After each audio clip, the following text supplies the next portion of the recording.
Hey guys, tonight we are going to pack for a trip. No, not a weekend getaway to the beach. Think bigger. Think a 5-year, maybe longer, journey into a continent so vast, so mysterious, that most of the maps are just blank spaces. We're going back to the cusp of the 19th century, and you are about to embark on one of the greatest scientific expeditions in human history. There are no packing cubes, no travel-sized toiletries, and definitely no smartphone to look things up. If you forget something, you can't just order it online. You have to invent it, or learn to live without it. It's a little daunting. I know, you might not make it back. So before you get comfortable, take a moment to like the video and subscribe, but only if you genuinely enjoy what I do here. It's a small click for you, but it makes a huge difference for this little corner of the internet. And while you're at it, I'd love to see where you're all listening from tonight.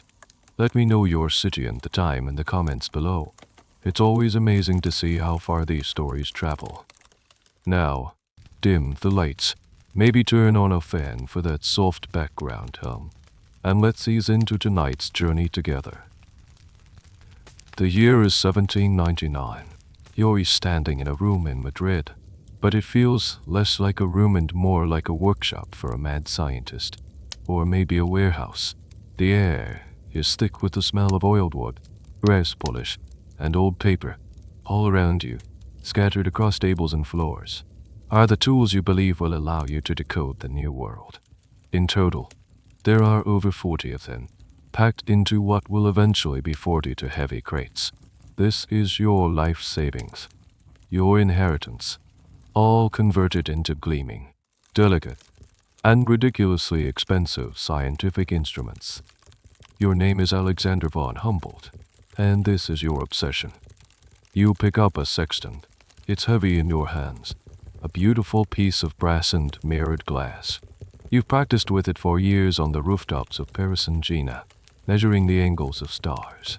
But soon, you'll be using it on the deck of a rolling ship, trying to find your longitude in the middle of the Atlantic, and then in a dugout canoe on a river no European has ever properly mapped.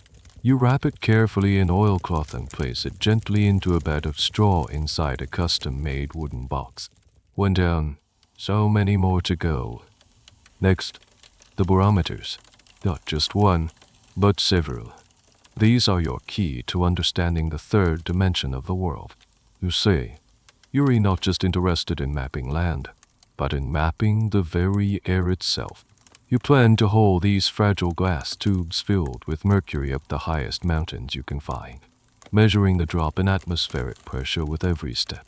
It's how you'll prove that the world isn't just a flat map, but a series of interconnected vertical layers, each with its own climate and its own unique forms of life. The thought makes you shiver with anticipation, but they are so fragile. A single careless jolt from a mule or a porter could shatter the glass, rendering your primary tool useless thousands of miles from any hope of repair. Then there are the stranger devices. You pull out a small, circular instrument that looks like a color wheel of blues, from the palest, almost white to the deepest indigo. This is a cyanometer, a device for measuring the blueness of the sky.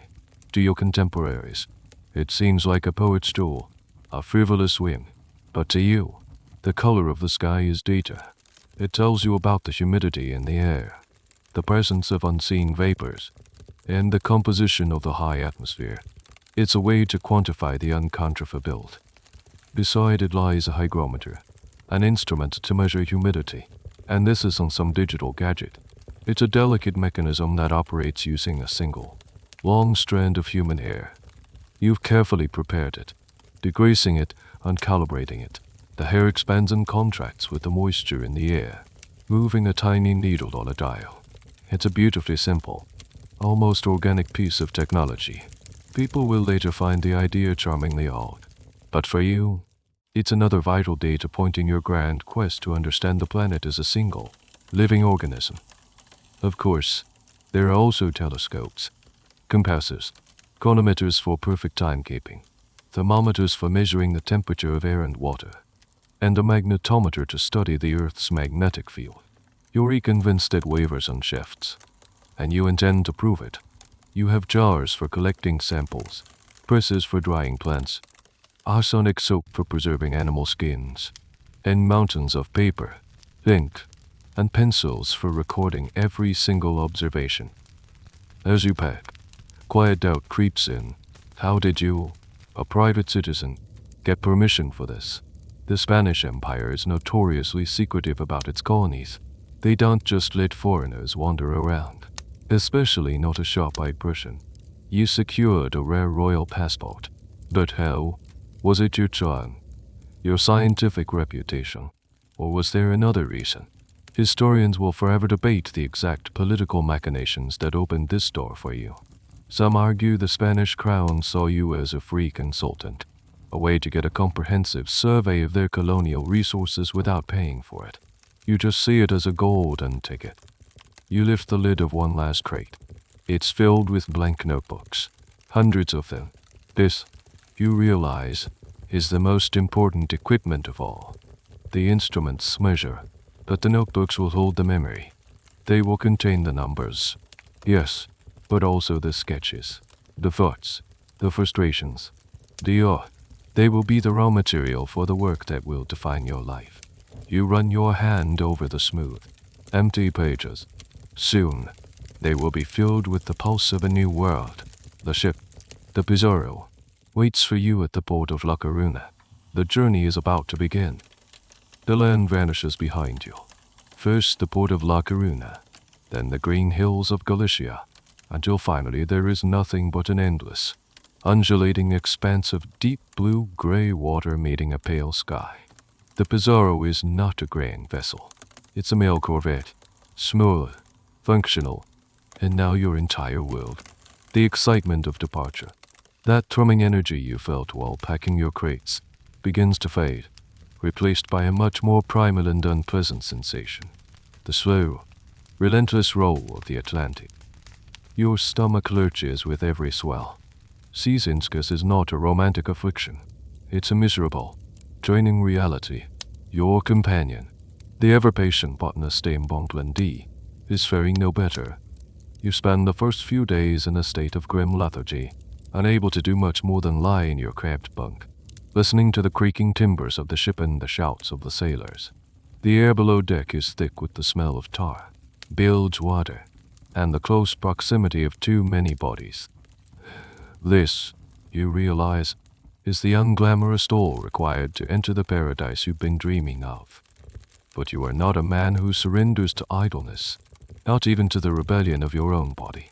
As soon as you can stand without the world spinning, your routine begins. It is a routine born of unshakable discipline, a scientific ritual imposed upon the chaos of the ocean. Before the sun even hints at rising, you are on deck. The air is cool and damp, the sea dark, churning mystery. You brace yourself against the railing, open your logbook, and begin. First, the barometer. You note the pressure. Then, the thermometer for the air temperature.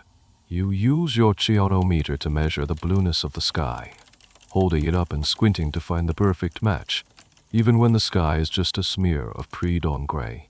You note the wind's direction and speed. Then you lean over the railing with Bonpland, dropping a weighted canvas bucket into the churning water below. You hold it up, hand over hand, water sloshing over your wrists, cold and biting. Immediately, you plunge a thermometer into the bucket. You record the sea's surface temperature. You use a hydrometer to measure its salinity. You even hold your chionometer over it to record the specific color of the water.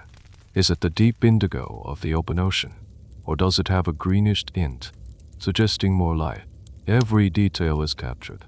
You and Bonpland take turns, ensuring these measurements are taken every 2 hours, around the clock. While one of you sleeps, the other is on deck, a solitary figure in the moonlight, tending to the sacred rhythm of data collection. This obsessive routine is, to the sailors, a source of endless amusement and suspicion.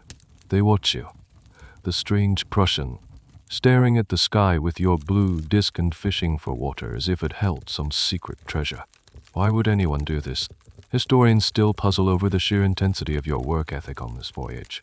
Was it purely the thirst for knowledge, a desire to create the first comprehensive physical profile of an ocean? Or was it something more? Some biographers suggest it was a structured way to combat the profound psychological weight of the journey. The boredom, the fear, the crushing sense of your own smallness in the face of such vastness. By breaking the day into measurable, predictable to our chunks, you tame the endless ocean, turning it into a series of manageable data points. Your routine wasn't just science, it was survival. One day, something breaks the monotony. A school of flying fish, startled by the ship, erupts from the water. They don't just sleep, they glide. Their pectoral fins spread like wings, catching the wind for 100 feet or more before disappearing back into a wave. You are captivated. You grab your notebook and begin sketching, measuring their trajectory with your sextant, timing their flight with your chronometer. You are not just a poet admiring nature. You are physicist analyzing ballistics. You dissect one that lands on the deck, noting the massive swim bladder that makes up nearly half its body volume, theorizing that the air inside, when heated by the sun, aids its flight. It's a classic Humboldt moment, wonder immediately followed by measurement. The nights are just as busy. You stand on the deck, mesmerized by the phosphorescence in the ship's wake. The churning water glows with an eerie, beautiful light, a milky sea of microscopic organisms. You capture them in your bucket, studying them under a microscope by candlelight, tiny dinophagistian jellyfish pulsing with cold fire. You are charting a hidden, nocturnal world, while others sleep. You are discovering that the ocean is as alive at night as it is during the day. Weeks blur into one another. Your face becomes weathered by the sun and salt spray. Your hands are calloused from hauling ropes. The seasonskis has mostly passed, replaced by a deep-seated weariness and an intense craving for fresh food. You pass through the Canary Islands, making a brief stop on Tenerife where you can't resist climbing the volcano Mount Tide, tolling your barometers all the way up. It's a rehearsal for the Andes, a taste of what's to come. Then, it's back to the open water, the endless blue, the relentless routine. Just as you start to believe this journey will never end, a sailor cries out from the crow's nest. Land. You rush to the railing, and there it is. Not a clear line at first, but a smudge on the horizon, a darker shade of haze. As you sail closer, it solidifies, taking on color and shape. It is the coast of South America. The air suddenly feels different. It's heavier, wetter, and carries a scent you've never experienced before. The smell of damp earth, of a million decaying leaves, of flowers you can't yet name. It is the perfume of the New World. The anchor drops with a percussive splash and the rattle of heavy chain, sounds that seem small and insignificant against the wall of noise coming from the shore. You've arrived in Cumana, a port town on the coast of what is now Venezuela. The moment you step off the longboat and your feet sink into the hot, damp sun, it hits you. It's not just one thing. It's everything. All at once. A full-body sensory assault. First, the heat. It's not the dry, familiar heat of a European summer. This is a thick, wet, suffocating heat that clings to you like a woolen blanket dipped in hot water. Your formal, Prussian-tailored clothes, so practical in Madrid, are now a personal torture device. Sweat erupts on your brow, the back of your neck, down your spine. Your starched collar wilts instantly. You can feel the air, taste it almost. It's a physical presence. Then, the light. The tropical sun is not the gentle, filtered light of the north. It's a brilliant, merciless glare that bleaches the color out of the sky and makes the whitewashed walls of the town shimmer. The shadows are not soft and gray but sharp and black, like cuts in the fabric of the world. You squint, your eyes struggling to adjust to the sheer intensity of it all. Everything looks sharper, more defined, almost hyper-real. Next, the smells. The soft, organic perfume you noticed from the ship is now an overpowering cocktail of scents. There's the salty tang of the sea. Yes, but mixed with it is the heavy, sweet fragrance of unfamiliar blossoms. the earthy rot of jungle vegetation, the sharp smell of exotic fruits being cut open in the market, and the smoky haze of cooking fires. It's a rich, complex, and utterly bewildering olfactory landscape. And finally, the sound. The jungle that presses right up against the edge of the town is not silent. It hums, it buzzes, it chirps, it squawks. It's a constant, high-frequency symphony of insects.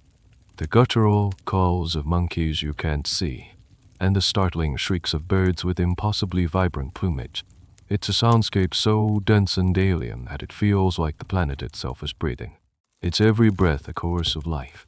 You try to isolate a single sound, but it's impossible. It's a single, unified roar.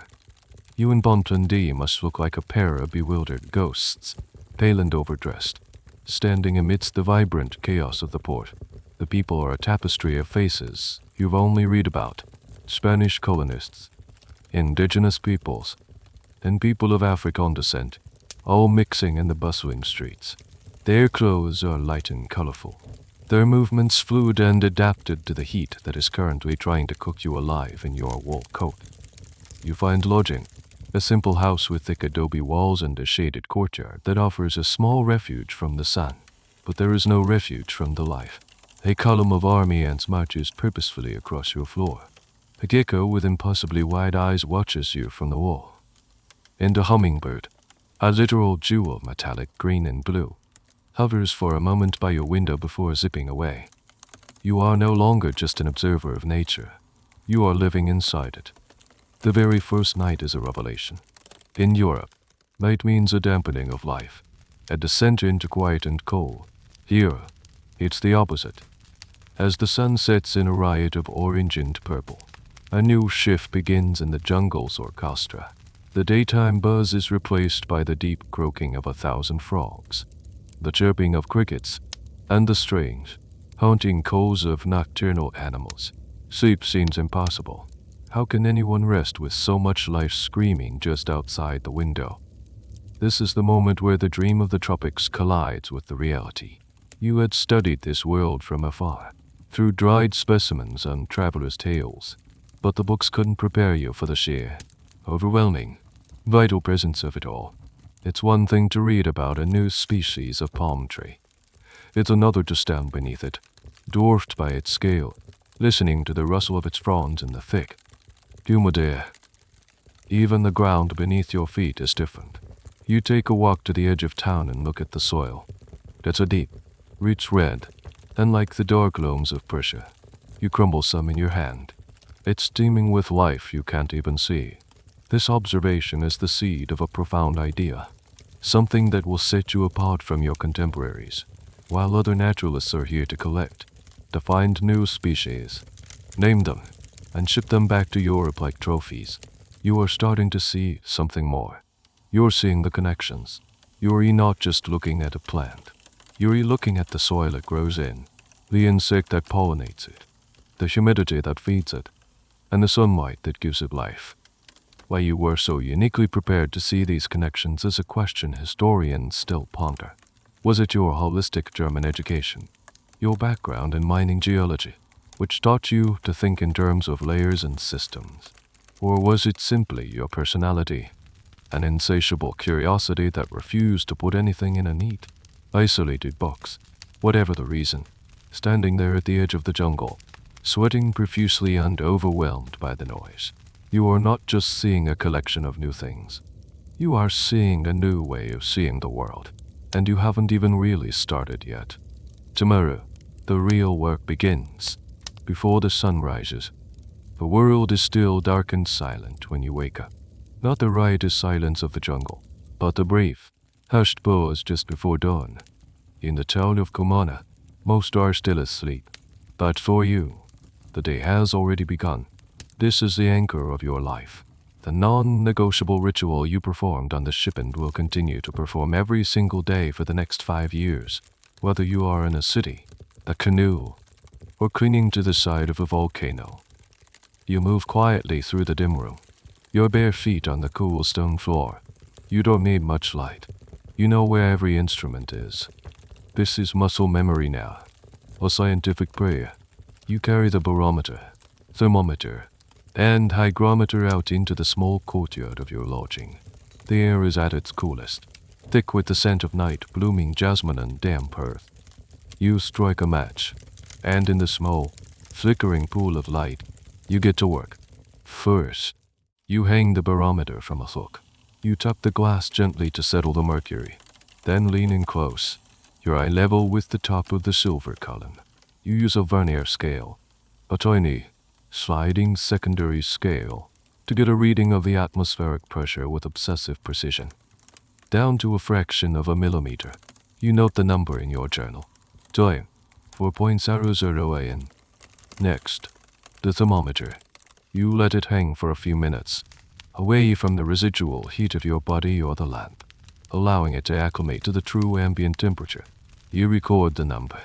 Then, the hygrometer, with its single strand of human hair, tells you the moisture content of the air. You note that down. 2. Finally, you look up at the sky. You record the cloud cover, its type, and its direction of movement. You use your oceanometer to give the fading darkness a numerical value of blue. This is not a quick process. It takes time, patience, and an unwavering hand. To an outsider, it would look like a strange, almost monastic devotion. Why this obsession with the pre-dawn numbers? Because you understand something fundamental. To comprehend the dynamics of a day, you need a baseline. This 4.00 am reading is your control group. It's the moment of greatest stability before the sun's energy begins to stir the atmosphere. Every weather event for the next 24 hours, the afternoon rain, the shift in the wind, will be understood in relation to this single, quiet moment of measurement. As the first hint of light begins to soften the eastern sky, Bonpland D joins you. While you were focused on the atmosphere, he has been preparing the plant presses, the specimens you collected yesterday. A dizzying array of leaves, flowers, and stems need to have their paper changed. If you leave them in the damp paper for too long, they will mold and rot, the precious details lost forever. You work together in the growing light, carefully lifting each plant, placing it on a fresh, dry sheet of absorbent paper, and tightening it back into the wooden press. It's a slow, delicate task. By the time the sun is properly up, you've already completed several hours of rigorous scientific work. You allow yourselves a simple breakfast, perhaps some fruit from the market and bread, while you plan the day. The plan is always the same. Go further. Find something new. You head out, leaving the relative safety of the town behind. You might follow a small stream inland, or climb one of the hills that surround the city. Your tools are no longer the delicate instruments of the morning, but the rugged gear of a field collector. A machete to clear paths, a long tin versulum, a botanist's collecting box, slung over your shoulder to keep plants from wilting, and your pockets stuffed with notebooks and pencils. You are a walking data collection machine. You stop to measure the temperature of a stream. You chip a piece of rock off, then outcrop, sniff it, maybe even lick it. A common geological field test at the time, much to the chagrin of modern safety standards, to identify its mineral content. Bonpland D, with his eagle eye for botany, spots a flower he doesn't recognize. You both stop. He will carefully snip a sample for the press. You will sit down, open your notebook, and begin to sketch it. You don't just draw the flower. You draw the whole plant, its leaves, its root system if you can see it, and you make notes in the margins, its location, the altitude, the type of soil, what other plants are growing nearby. This meticulous, holistic approach to collecting is revolutionary. At the time, many naturalists were focused on type specimens, a single, perfect example of a new species. But for you, the specimen is almost secondary to its context. You are collecting environments. It's a slow, painstaking process. For every hour of hiking, there might be an hour of sitting, observing, and writing. The sheer volume of information you were recording is staggering, and it leads to a question historians still debate. Did you have a grand, preconceived system for organizing this data, or did the system emerge from the chaos of collection?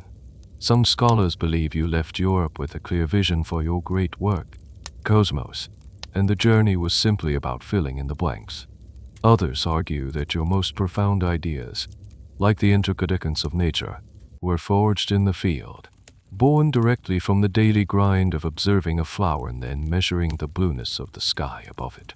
The truth, most likely, lies somewhere in between. As midday approaches, the heat becomes unbearable. You find shade, perhaps under a giant seaman tree, and take another full set of atmospheric readings. You compare the numbers to your 4.0 AM baseline. The pressure has dropped. The temperature has soared. You are not just experiencing the heat. You are quantifying it, graphing its curve across the day. The daily routine is a narrative, a story of the atmosphere told in numbers, and with every measurement, every sketch, every note, you are building the foundation for a new understanding of the world. One exhausting, methodical, glorious day at a time. After weeks of AC climatizing in the coastal heat of Kumana and exploring the surrounding hills, you feel a pull towards the interior. The maps of this region are sketchy at best, filled with vast, blank spaces labeled Los Llanos, the plains, to the Spanish colonists. It's a flat, uninteresting, and dangerous expanse, a no-man's land of cattle ranches, seasonal floods, and scorching sun. To you, it's a giant, living laboratory. You pack your mules, bid farewell to the relative comfort of the city, and head south. The transition is gradual at first, the coastal vegetation thinning out. Then, suddenly, you crest a small rise, and the world opens up before you. The llanos stretch to the horizon in every direction, an immense, sea-like expanse of grass that ripples in the hot, steady wind. The scale is almost impossible for your European mind to process. It's a landscape defined by its apparent emptiness, yet you know it is teeming with a different kind of life. The daily grind here is different. It's a routine of endurance. The sun is your primary antagonist. From the moment it rises, it beats down with a ferocious intensity. There is no shade. The air shimmers with heat, creating mirages in the distance that look like lakes of cool water. Cruel tricks of light that you know better than to trust. You wear a wide-brimmed hat and try to cover every inch of your skin. But the heat is relentless. Your water supply, carried in gourds, is always warm and tastes of dust. You quickly learn the rhythm of the llanos. You travel in the cooler hours of the early morning and late afternoon. During the midday inferno, you stop. There are no trees to offer shade, so you create your own. You and Bonflin D might huddle in the narrow shadow of a mule or simply lie down in the tall grass, pulling your hats over your faces and trying not to move, conserving every drop of energy and moisture. It is a forced, meditative stillness. In this stillness, you observe. You watch the incredible spectacle of the grassland ecosystem. You see herds of capybaras, the world's largest rodents, grazing peacefully by a muddy waterhole. You sketch the elegant jabiru stalks as they stalk through the shallows, and you marvel at the cattle, descendants of Spanish stock, that have gone fairland now roam in vast, wild herds. But beneath this pastoral surface lies a constant tension. You learn to read the signs of danger. The ground, cracked and dry now in the dry season, is riddled with the holes of unseen creatures. At night, you hear the low, guttural cough of a jaguar. You see the silent, ominous shape of a crocodile, looking like a half-submerged log in a murky pond. Your local guides, DLLNers, teach you what to look for. They are masters of this environment, their knowledge passed down through generations. You, the great scientist, become their student, humbling yourself to learn the practical skills of survival. You meticulously record their local names for plants and animals, understanding that their language holds a deep, empirical knowledge of this place. One of the great mysteries you've come here to investigate is the source of a peculiar phenomenon, a pervasive, low-level electric charge in the atmosphere. The llanos are famous for it. Sometimes, when you dismount your horse, You receive a sharp static shock.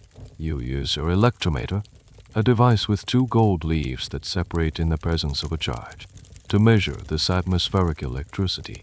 You stand in the middle of this vast plane, holding your instrument aloft like a lightning rod, trying to quantify this invisible force. You hypothesize it's related to the dust kicked up by the wind and the intense solar radiation. It's a fascinating puzzle. This leads to a quirky and somewhat bizarre side quest. You notice that the mules are agitated, their hair standing on end. The arrows tell you it's because of the cats, not jaguars, but domestic cats. They claim that if you rub a cat's back here in the llanos, the static electricity generated is so powerful that it creates huge sparks. This tidbit of local folklore is irresistible to you. Of course, you have to test it. Finding a cat in the middle of the plains isn't easy, but you eventually do at a remote cattle station. You proceed to conduct a formal experiment, rubbing the cat's fur with different materials and measuring the resulting sparks with your electrometer. The notes from this cat electricity experiment end up in your journal. The small, slightly absurd entry amidst grand theories of global interdependence. It's a perfect example of your inability to ignore any mystery, no matter how small or furry. The most debated aspect of your time in the llanos isn't about any single discovery, but about your internal state. Your journals are filled with objective data, temperature, pressure, sketches of plants. But what were you feeling? Some historians portray you as the heroic, unflinching scientist, immune to the hardship. Others, reading between the lines, see a man pushed to his physical and mental limits. They point to passages where you describe the melancholy of the landscape, its savage and silent uniformity. Was this the objective observation of a geographer, or the personal confession of a man struggling with the immense scale and desolation of his surroundings? Were you thriving, or just surviving? The answer is likely both. You were a man who found profound joy in the intellectual challenge of decoding a hostile environment, even as your body suffered under its oppressive sun. After weeks on the plains, you see them in the distance, a dark line of trees on the horizon. It's the gallery forest that marks the edge of the Apio River, a tributary of the mighty Orinoco. It signals the end of one chapter of your journey and the beginning of another, one that will take you from the scorched earth of the plains into the dark, watery world of the jungle. You've reached the edge of the Apio River, a gateway to the Orinoco Basin. The sun-baked plains are behind you, and the air is now thick with the damp, earthy smell of the river and the forest. You're staying at a small settlement, a collection of huts where arrows manage their cattle. It's here that you become fixated on a creature that embodies the strange, almost magical forces of this new world. The electric eel. It's not technically an eel, but a type of knife fish. The local people know it well and fear it. They call it blad or the shaker. They tell you stories of horses crossing rivers and collapsing, stunned by the fish's invisible power. They talk of men receiving shocks so powerful they are knocked unconscious in the water. For most, this is a danger to be avoided. For you, it is a scientific imperative to be investigated. You must understand the nature of this animal electricity. Is it the same as the lightning in the sky or the static from a cat's back? You must measure its force, understand its anatomy. But first, you have to catch one, and that is a serious problem. The eels are powerful, dangerous, and they live at the bottom of muddy, murky ponds. No one is willing to simply wade in and grab one. Your offer of money is met with nervous refusals. This is where you witness a method of collection so strange, so theatrical, and so brutal that you will describe it in your journals with a mix of scientific fascination and genuine horror. The local guides propose a plan. They will round up a herd of about 30 horses and mules and force them into the pond. They call this method barbos con caballos, which translates roughly to DAs eating the fish with horses. The scene is pure chaos. The guides, shouting and cracking whips, took to the terrified animals from the bank into the muddy water. The horses, their eyes wide with panic, expressions struggle in the pond, and then it begins.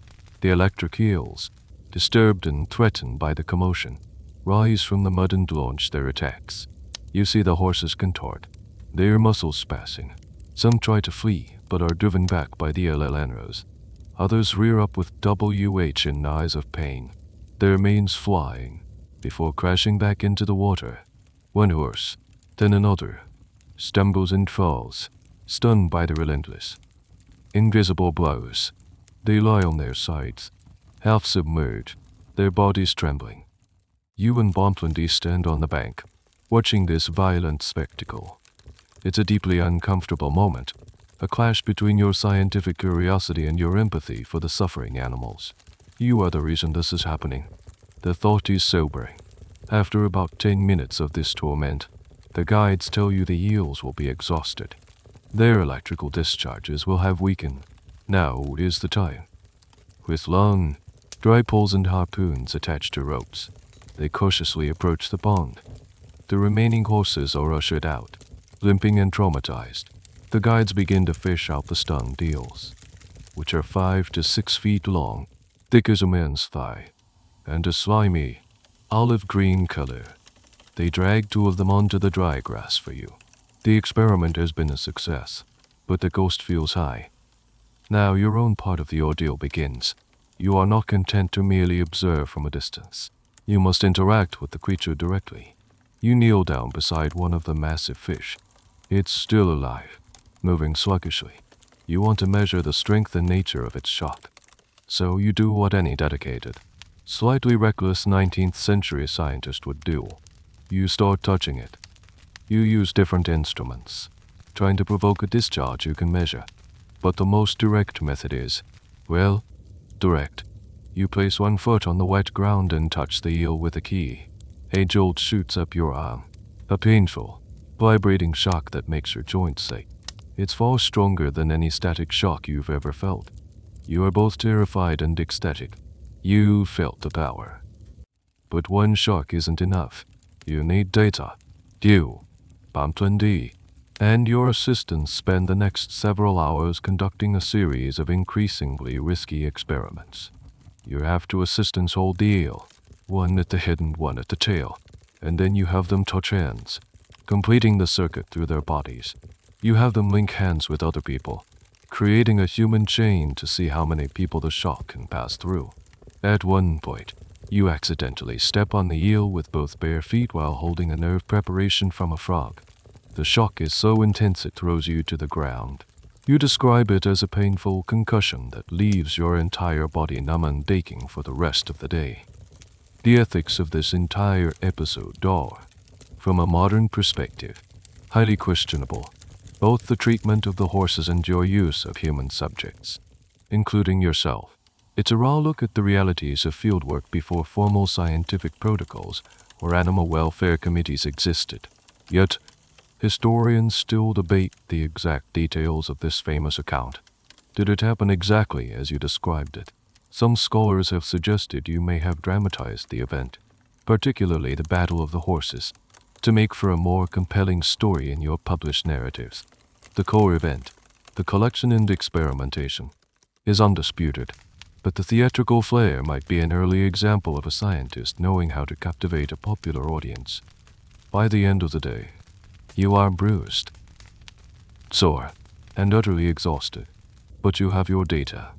You have notes on the intensity of the shock, its duration, and the anatomical structures that produce it. You've proven to your satisfaction that animal electricity is a real, measurable force of nature.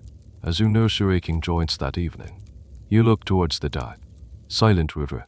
You now have a profound, first-hand respect for the creatures living in its depths. And tomorrow, you will get into a canoe and entrust your life to that very same water. The Lanos are behind you, and the world has shrunk to the width of a single, massive canoe. It's a dugout, carved from the trunk of a giant tree, about 40 feet long but narrow and perpetually unsteady. This vessel is now your home, your laboratory, and your transport for the foreseeable future. Your mission is to navigate the Apure River to its confluence with the Orinoco, and then paddle up the Orinoco into territory that is, on European maps, pure conjecture. You are chasing a geographical rumor, a legend of a river called the Caciquir that is said to connect the 2 great river systems of South America, the Orinoco and the Amazon. If it exists, it would be a unique hydrographic feature on the planet. You, bon trendy, your personal servant, and your crates of precious instruments are crammed into the middle of the canoe. At the stern, the pilot steers with a large paddle. Four local indigenous paddlers sit at the front, their bare backs gleaming with sweat, their rhythmic strokes setting the pace of your life. There is also a dog. For some reason, the space is so tight that if you want to get an instrument from a crate at one end of the canoe, it requires a careful, precarious reshuffling of bodies and baggage that threatens to capsize the entire operation. Your daily routine is dictated by the river. You wake at dawn, not with your usual quiet courtyard ritual, but to the sounds of the jungle erupting into life around you. The paddlers are already preparing the canoe. After a quick meal, you are on the water. The days are a strange combination of intense monotony and sudden, heart-stopping terror. The monotony comes from the paddling. For hours on end, the only sounds are the dip and pull of the paddles in the brown water, the creak of the wooden canoe, and the constant, overwhelming hum of insects. The scenery, while beautiful, is oppressively uniform. An endless, solid green wall of vegetation lines both banks of the river. One my love jungle looks very much like the next. The heat is suffocating, trapped between the water and the canopy. The terror comes without warning. You are constantly on guard for submerged logs or sandbanks that could rip a hole in your canoe. You see the eyes and snouts of crocodiles, or caimanes, everywhere, sunning themselves on the muddy banks, sliding silently into the water as you approach. At one point, a huge jaguar, its coat a stunning pattern of rosettes, appears on the bank. It watches you pass, its gaze cool and appraising, a silent reminder of who the true master of this domain is. You are just a temporary guest, and a vulnerable one at that. But the most relentless enemy is the smallest, the insects. They are a constant, maddening presence. During the day, it's the biting flies. At night, when you pull over to a sandbank to make camp, the mosquitoes descend in thick, whining clouds. They are so numerous that you can't speak or eat without inhaling them. You try to sleep in a makeshift tent, but they find every gap. You write in your journal by candlelight, and the page is soon covered with singed and squashed insects drawn to the flame. Bonplin D, who often goes into the dense brush to collect plants, suffers the worst, his hands and face swollen and raw from bites. This constant, low-level misery leads to a quirky but essential innovation. You notice that the paddlers seem less bothered by the mosquitoes. Their secret, they are coated in a layer of turtle egg oil. It's a pungent, greasy substance, but it works. Swallowing your pride, you adopt the practice, slathering the sticky, smelly oil all over your exposed skin. It's a humbling moment for a Prussian aristocrat, but a necessary one for survival. You smell awful, but you are bitten less. Despite the hardships, you never stop working. Your canoe is a floating observatory. You sit, sketchbook in hand, drawing the shoreline, the shape of the trees, the birds that fly overhead. You constantly take sightings with your sextant to map the river's course, a task made incredibly difficult by the canoe's constant motion and the lack of clear landmarks. You trail a thermometer in the water. You are creating the first accurate map of this river system, one grueling paddle stroke at a time. The question of why you drove yourself and your team so hard on this particular leg of the journey is a source of historical discussion. Was it purely for the geographical prize of proving the Cossiquia Canal existed? Or was there a deeper, more philosophical drive? Some biographers argue that this voyage into the heart of darkness was a journey into the very essence of nature for you. By stripping away all the comforts and structures of civilization, you were able to see the world in its most raw and untamed state. You weren't just mapping a river. You were trying to map the forces that governed life itself. The nights are the most awe-inspiring. You camp on sandbanks, the only open spaces in this green labyrinth. The sky, free from the light pollution of any city, is a breathtaking spectacle. The stars are so bright they seem close enough to touch. The Milky Way is not a faint band but a brilliant, textured river of light across the sky. Around your small campfire, you listen to the sounds of the nocturnal jungle, the roars of howler monkeys, which sound like a cross between a hurricane and a demon, the splash of a tapir coming to the water's edge, the unidentifiable rustles in the darkness just beyond the firelight. It is during these moments, sitting in the vast, intimidating darkness, that you feel the full weight of your endeavor.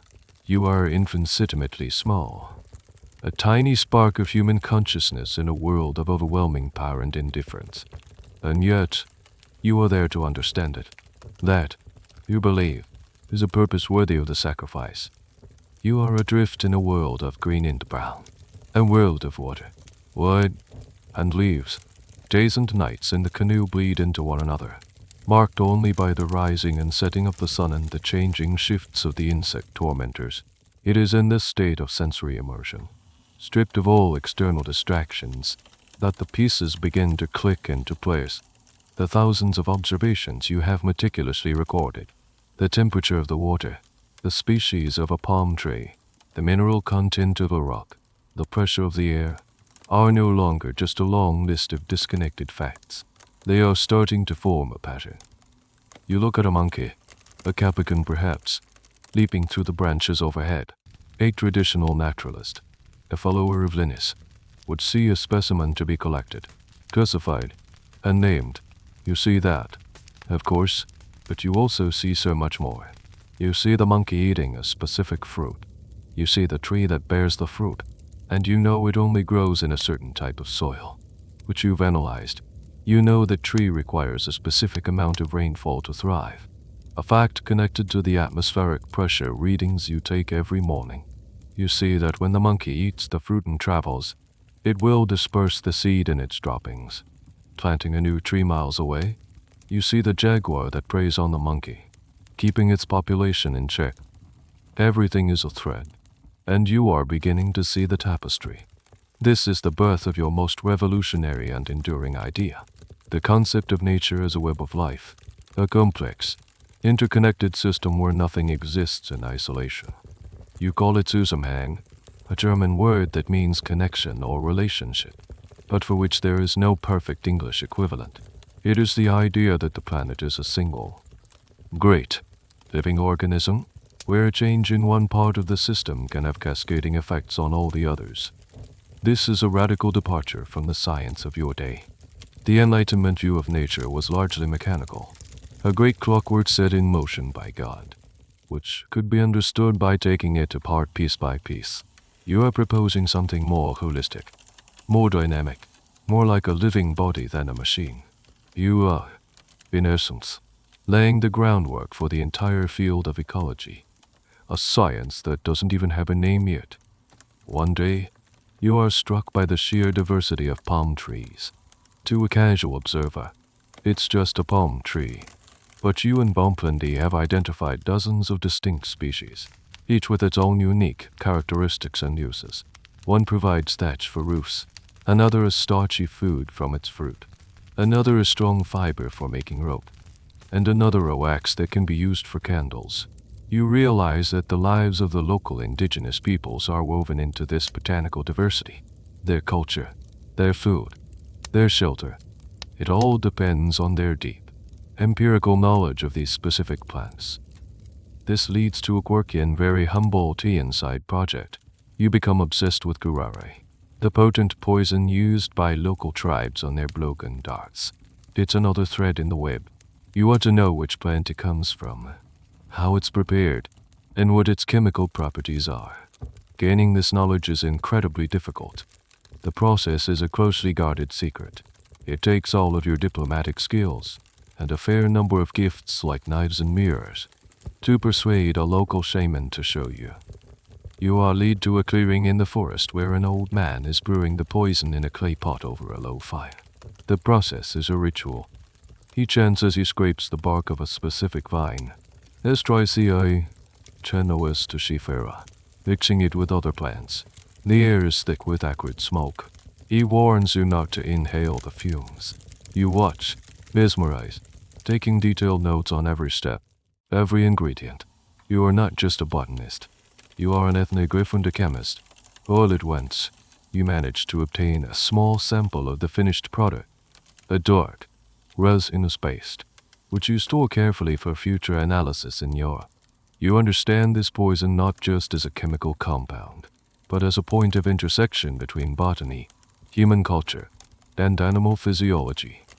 The origin of your web of life concept is one of the most debated topics among your biographers. Was this a sudden epiphany you had in the depths of the Orinoco? A eureka moment? Or was it a gradual dawning? An idea that slowly built momentum from thousands of small observations. Most scholars now lean towards the latter, arguing that your holistic view was not a single revelation but the logical conclusion of your relentless, all-encompassing method of data collection. You saw the connections because you were the only one looking for everything at once. You were connecting the dots because you were collecting all the dots. You see this interconnections, even in destruction. Along some riverbanks, you see clearings where the forest has been cut down for small-scale farming. You note how the rich forest soil, once exposed to the direct sun and torrential rain, quickly erodes and loses its fertility. You see how the local microclimate changes, becoming hotter and drier. You see how the animals that relied on the forest disappear.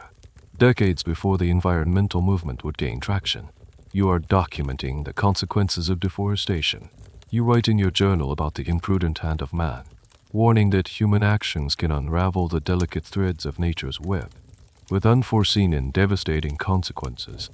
It's a remarkably prescient observation, born from sitting in a cramped canoe, watching the world go by, and simply paying attention to how everything fits together. After more than 2 months on the river, you finally emerge from the dense, green labyrinth of the Orinoco Basin. You have done it. You found the Cosiquia Canal, that mythical waterway, and proved that the Orinoco and Amazon river systems are indeed connected. It's a major geographical discovery, one that will redraw the maps of South America. But you are physically and mentally depleted. You are thinner.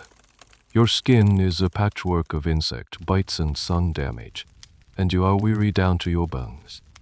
You arrive in the small town of Angosercha, modern-day Ciudad Bolivar, and the feeling of solid ground, of sleeping in a real bed, of eating food that doesn't taste of campfire smoke, is a luxury beyond description. You could rest. You could celebrate, but that is not your way. After a short period of recovery, you are already looking at the horizon, at the next great challenge. You turn your gaze west, towards the colossal mountain range that forms the spine of the continent, the Andes. Your journey now changes entirely. You leave the sweltering, humid lowlands and begin a slow, deliberate ascent. The transition is not just geographical, it's a journey through climate, botany, and culture. The world changes with every 1,000 feet of elevation you gain.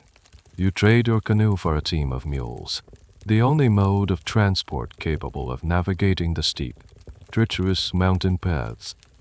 The slow climb begins. At first, you travel through the hot, dark alleys at the foot of the mountains. The vegetation is scrubby, thorny, adapted to the heat. But as you climb, the air begins to cool. The landscape becomes greener. More or less, you enter the Tierra Templata, the temperate lands. Tierra, the climate is eternally spring-like. It's the zone of coffee plantations and maize field. You feel a new energy, a vigor returning to your body, freed from the oppressive heat of the lowlands. Your scientific routine, which was so difficult in the canoe, can now be re-established with its full rigor. Every morning, you perform your ritual with the barometer, thermometer, and hygrometer. But now, the readings have a new significance. You are not just measuring the changes in a single day. You are measuring the changes across a vertical landscape. As you climb higher, you enter the cloud forests. This is a world of perpetual mist and dripping green.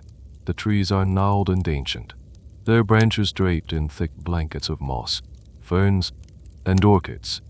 The air is cool and damp, and silence is replaced by the constant sound of dripping water. It's an ethereal, almost magical environment. Bonpandi is in a state of botanical ecstasy. Every few steps reveal a new species of plant, something he has never seen before. The vasculum is filled within an hour. The plant presses are working overtime. You are not just a passive observer on this climb. You are an active participant. You walk for miles every day, alongside the mules. Andrea, winding paths that are often just ledges cut into the side of a cliff. A misstep could mean a fall of thousands of feet. The physical exertion is immense. Your lungs, accustomed to the thick, oxygen-rich air of sea level, labor in the thinning atmosphere. You feel a constant, low-level headache and shortness of breath. The first signs of altitude sickness. One of the strange, almost comical challenges of this part of the journey is the mules themselves. They are stubborn, unpredictable, and absolutely essential. They carry your precious instruments, your reams of paper, your carefully pressed plans. You live in constant fear that a mule might slip, or simply decide to roll over, crushing years of work in an instant. You become an expert in mule psychology, learning how to cajole, threaten, and bribe them with the occasional treat to keep them moving safely. This intimate, frustrating relationship with your pack animals is a detail often lost in the grand narrative of your discoveries, but it was a central, daily reality of your Andean expedition. Historians often debate the primary motivation for your Andean obsession. Was it geology, botany, or something else? The traditional view is that you were drawn by the challenge of the great volcanoes, Chimborazo, Coatzacoalcos, and the desire to study their geology. But more recent scholarship suggests your interest was more comprehensive. You saw the Andes not as a series of individual mountains to be conquered, but as a perfect, real-world laboratory for your web of life theory. The rapid change in altitude provided a compressed, visible spectrum of nature's interconnections. Here, you could walk from the tropics to the Arctic in a matter of days, simply by climbing. You stop frequently, not just to rest, but to observe. You sit on a rock, catching your breath, and you pull out your notebook. You sketch the changing profile of the vegetation. You note how the broadleaf trees of the lower slopes give way to hardy shrubs, and then to the tough grasses of the high plains. The terreno, you see that the birds and insects also change with each zone. It's a living, breathing illustration of your great idea. You interact with the people who live on these slopes, from the Spanish landowners in their haystenids to the indigenous Quechua-speaking communities who have farmed these lands for centuries. You study their crops, noting how they have adapted agriculture to the different altitudes, growing potatoes in quinoa heights where European crops would fail. You are as fascinated by this human ecology as you are by the natural one. You see that they, too, are part of this vertical web of life, their culture and survival inextricably linked to the altitude at which they live. The slow climb is not just a physical journey upwards. It's a journey into a deeper and more layered understanding of the world. The barometer has become an extension of your body, an extra sense. As you continue your ascent into the Andes, this simple glass above Mercury is your most treasured and frequently consulted tool. It's no longer just for predicting the weather. It has become your key to unlocking the three-dimensional nature of the world. You've transformed a meteorologist's instrument into a geographer's altimeter. Your morning routine now has an added layer of purpose. When you take your pre-dawn reading, you're not just establishing a baseline for the day's weather. You're fixing your position in the vertical world. After breakfast, as you and your mule train begin to climb, you stop every few hundred meters of ascent. You find a flat, stable spot, carefully unpack the long, delicate barometer from its protective case, and take another reading. The column of mercury is visibly lower than it was at your last stop. The air is thinner, exerting less pressure. You note the reading, along with the time and the temperature, because you know that temperature also affects the mercury's density and must be accounted for in your calculations. This is a slow, laborious way to travel. Your guides and porters, accustomed to moving efficiently from one point to another, are often bewildered by your constant stops. They see you fussing over the strange glass stick, muttering numbers to yourself. But you are not just traveling from point A to point B. You are mapping the invisible contours of the atmosphere. You are, in effect, surveying the mountain with air pressure.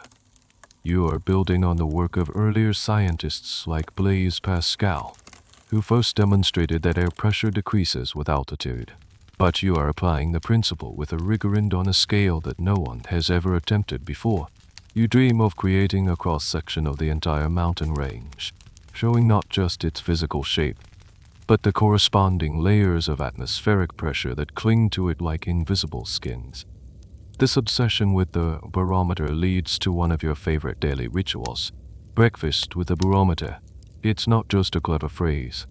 It's a literal description of your mornings. While your companions are eating, you are often hunched over your instrument, comparing its reading to that of your chronometer. You have a quirky, and quite brilliant, idea. You realize that you can use the barometer to do a crude form of geological surveying. You might take a reading at the base of a large cliff, then climb to the top and take another. The difference in pressure, once run through your complex correction formulas, gives you a surprisingly accurate measurement of the cliff's height. You are measuring the landscape feature by feature, using nothing but mercury, glass, and mathematics. Of course, this reliance on such a fragile instrument in such a rugged environment is a constant source of anxiety. You have several barometers. Unnecessary redundancy. One is a standard cistern barometer. Another, a siphon barometer. You even have one of your own design. But they are all vulnerable. A single stumble by a mule on a narrow path, a careless moment by a porter, could be catastrophic. You pack them yourself every morning, swaddling them in soft cloth and securing them in fleece-lined wooden cases. You probably trust the mules more than the people to carry them. The constant calculations are a monumental task in an age before computers or even simple calculators. Every evening, by the light of a flickering candle in a cold mountain hut, you sit down with your logbooks. You are not just writing down the day's readings, you are processing them. You have pages filled with complex equations and correction tables. You must adjust for temperature, for the latitude, which affects gravity, and thus the weight of the mercury, and even for the capillary action of the mercury within the glass tube. It's a level of scientific rigor that is almost unimaginable for fieldwork. Historians are still fascinated by this particular obsession. Why the fanatical devotion to barometric measurement? The easy answer is that you were a perfectionist, a man driven by a thirst for precise data. But there's a deeper interpretation. By measuring altitude so obsessively, you were providing the essential framework for all your other observations. Your botanical data, for example, became infinitely more valuable when you could state the precise altitude at which you collected each plant. You weren't just finding a new species of flower. You were finding a new species that grows at exactly 200 meters. This allowed you to see the clear, sharp boundaries between different vegetation zones. The barometer gave you the y-axis for your grand chart of nature. This brings you to the core of your Andean project. You are not just climbing mountains. You are dissecting them. You are revealing their structure, not just the rock beneath your feet, but the entire ecosystem they support, from the base to the summit. The barometer is the scalpel you use for this dissection. It allows you to peel back the layers, to see the mountain not as a single, monolithic object, but as a complex, vertically stacked system of interconnected worlds. Each reading you take is a pin you are placing on a map that no one has ever made before, a map that charts the very architecture of the sky. The idea has been crystallizing in your mind for months, a grand synthesis of all your Andean observations. It's one thing to have thousands of data points in your notebooks. It's another to communicate that complex reality in a single, powerful image. You are not just a scientist. You are a visionary and an artist. You need to show people what you see. You need to paint nature, not with pigments, but with numbers and ideas. You find your canvas on the slopes of the great volcanoes that dominate the landscape around Quito, Chimborazo and Cotopcos. Standing at their base, looking up at their massive, snow-capped peaks, you see the perfect illustration of your grand theory. The entire world, from the equator to the poles, is laid out before you in a single, vertical sweep. This is where you begin to formulate and sketch what will become your masterpiece of scientific illustration, the gnat-urge mold. The word is your own invention, a composite German term that translates to painting of nature. But it's so much more than a painting. It's a diagram, an infographic, a work of art, and a scientific treatise all in one. It is perhaps the single most important document to come out of your entire expedition. The concept is audacious. You will draw a detailed cross-section of a great equatorial volcano. On the diagram, you will map the distribution of plant life, showing how species and entire vegetation zones change with increasing altitude. You'll start with the palms and orchids at the tropical base, move up through the temperate zone of cinchona trees, the source of quinine, into the high, grassy plains of the Paramo, and finally to the lichens and mosses that cling to life at the edge of the permanent snow line. You will write the names of key plants directly on the mountain at the exact altitude where they are found. But you don't stop there. This is what makes the gnat-urge mold so revolutionary. On either side of the central mountain drawing, you add columns of data. In these columns, you correlate a dizzying array of physical variables with altitude. One column shows the decrease in temperature. Another, the drop in atmospheric pressure from your barometer readings. There are columns for the humidity of the air, the chemical composition of the atmosphere, the boiling point of water, and even the blueness of the sky as measured by your oceanometer. You are visually linking the living world, the plants, with the non-living world, the geology and atmosphere. You even include a column on the electrical charge of the air. This is a quirky and very Humboldtian detail. It's the data you've been collecting with your electrometer, from the static on a cat's back in the low-nose to the atmospheric charges on the high peaks. To you, it's not a curiosity. It's another essential variable in the great equation of nature, another thread in the web. Creating this diagram is not a simple act of drawing.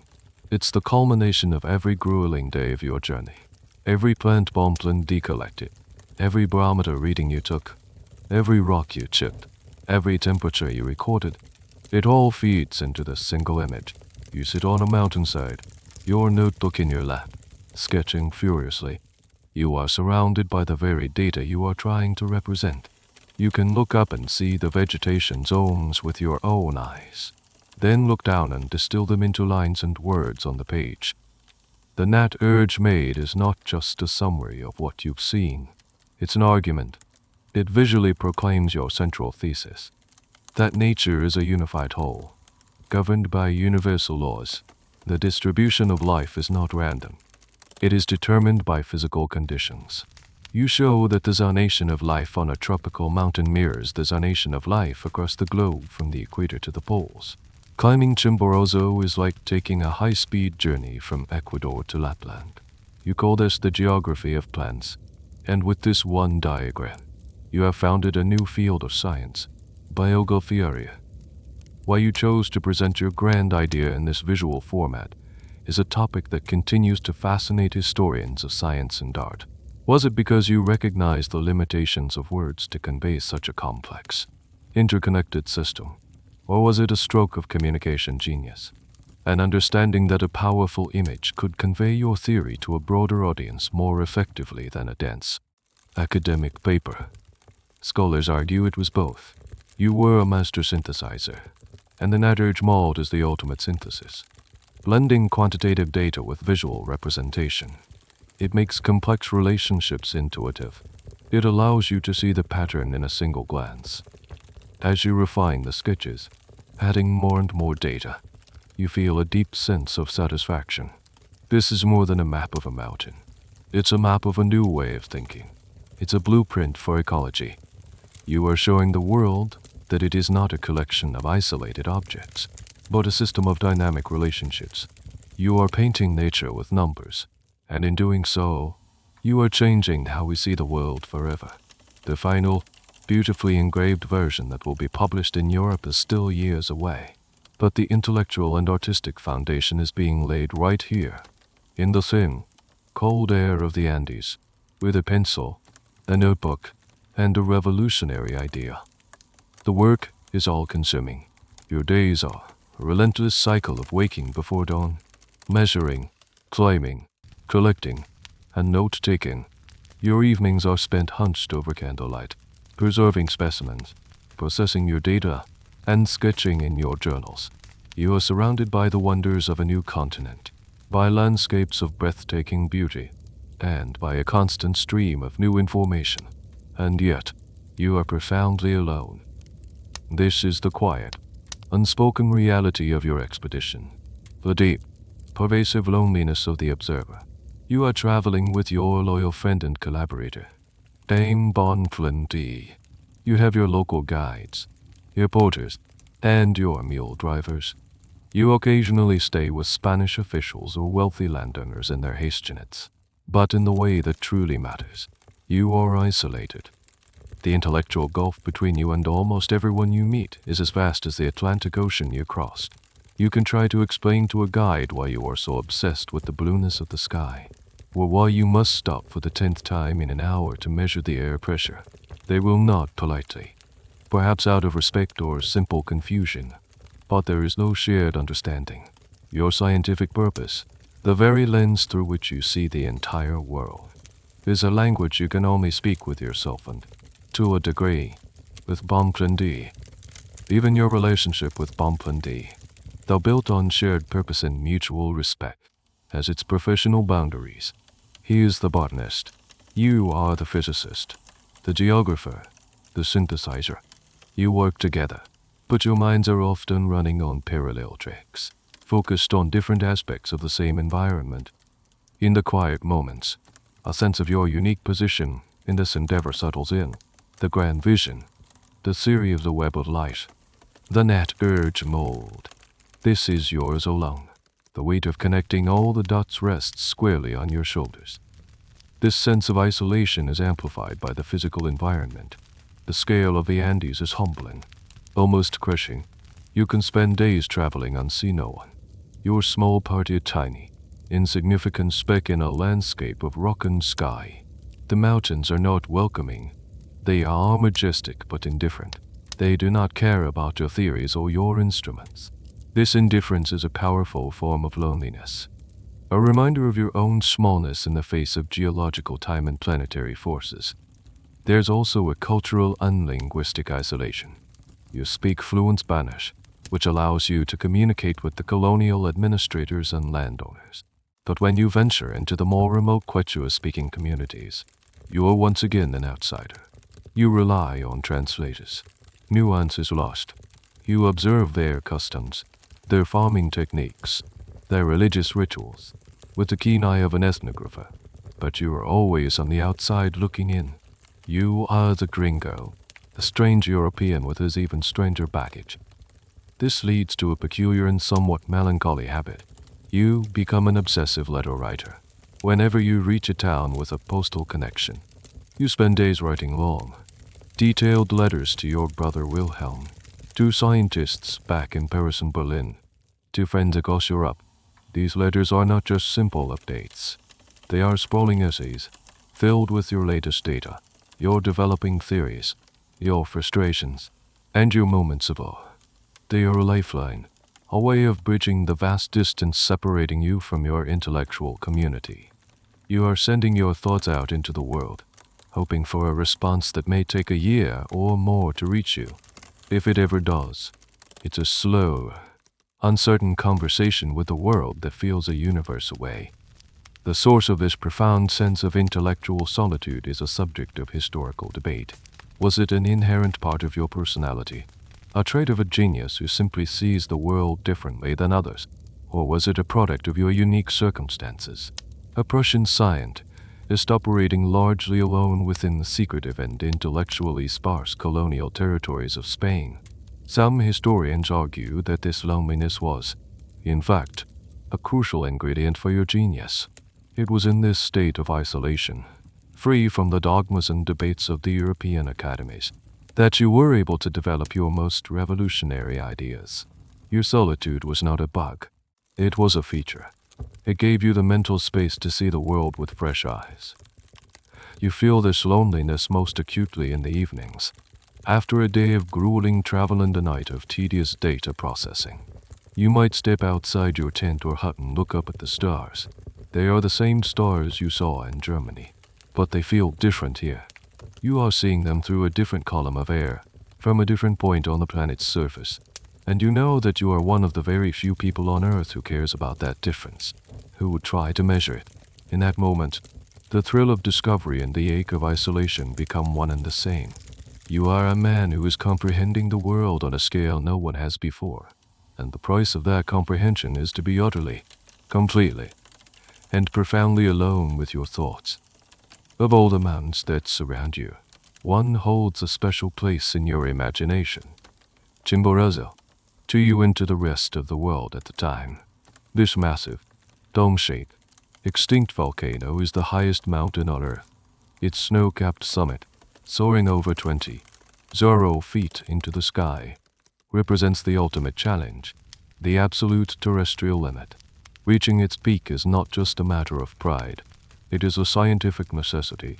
It is the top of your net mold, the final data point in your vertical survey of the planet. You assemble your expedition in the foothills. It consists of yourself, your loyal companion Bontlin D., a French colonial administrator named Carlos Mon Dufour, who has joined your party, and a handful of local guides and porters from the nearby town of Riobamba.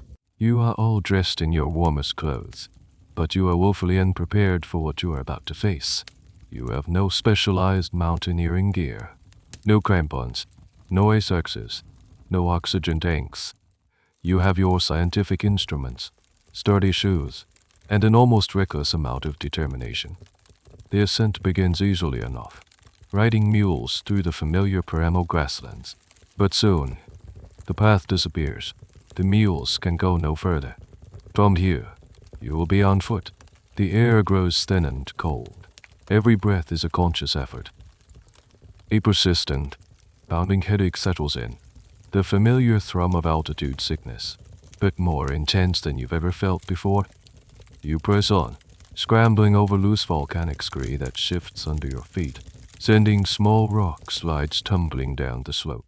The landscape is alien, a monochrome world of dark rock and white snow under a deep, dark blue sky. The sun is bright, but it offers no warmth. It only creates a blinding glare off the snow. And you have no sunglasses. You improvise by blackening the skin around your eyes with charcoal, a crude attempt to reduce the strain. Bontlin D., the botanist, is the first to really suffer. His passion drives him to search for plants. Even here, at the very edge of life, he finds a small, tough sorcerer, a flowering plant huddled behind a rock, the highest growing plant ever discovered at that point. But the effort of bending over, of collecting the specimen, is too much. He becomes dizzy. His hands and gums begin to bleed, a frightening symptom of severe altitude sickness. He is forced to stop. You and the others continue, but the group is weakening, one by one. The local guides, experienced in the mountains but knowing the signs of danger, refuse to go further. They are shivering uncontrollably, their faces pale. They point to the summit and shake their heads. You offer them money, but they refuse. They know this is not a place for humans. Now only you and one remaining guide are left to push for the summit. You are no longer climbing. You are crawling, gasping for air in a world that seems to have none. Your lungs burn. Your muscles ache. A wave of nausea washes over you. Your vision blurs. Blood trickles from your nose and lips, a result of the lower pressure causing small capillaries to burst. This is the physical reality behind the neat lines on your net mold. This is the human cost of a data point. You stop to take a barometer reading. Your hands are numb with cold, fumbling with the delicate instrument. You are so weak you can barely read the scale. The mercury has dropped to a level you've only ever theorized about, indicating an altitude of over 19 feet. You have reached a higher point on the Earth's surface than any human in recorded history. You look up. The summit seems so close. A pristine dome of white against the dark sky. But between you and the summit lies a new obstacle. A massive, impassable crevasse. a deep chasm in the ice, hundreds of feet deep. There is no way around it. You are physically and geographically defeated. The feeling is a strange mix of bitter disappointment and profound awe. You will not stand on the very top of the world, but standing there, on the precipice of the crevasse, gasping in the thin, frozen air, you are rewarded with a view that defies description. The world unfolds below you. The other Andean peaks, which had seemed so colossal from below, are now small bumps on the landscape. The Paramo is a dark green carpet. The valleys are shrouded in clouds, and far to the west, you can see the faint shimmer of the Pacific Ocean. You are standing on the roof of the world, seeing the curvature of the earth, seeing your web of life laid out in a single, magnificent panorama. The moment is fleeting. Your body is failing. You know you have to descend, and quickly, the journey down is a dizzy, stumbling affair, a controlled fall back to the world of oxygen and life. You retrieve the suffering Bomblin D and the other guides, and you all make your way back to the relative safety of the lower slopes. The legacy of this attempt is complex, and parts of it are still debated by historians. For a long time, your altitude record stood as a monumental achievement. We now know that Chimborazo is not the world's highest mountain from sea level.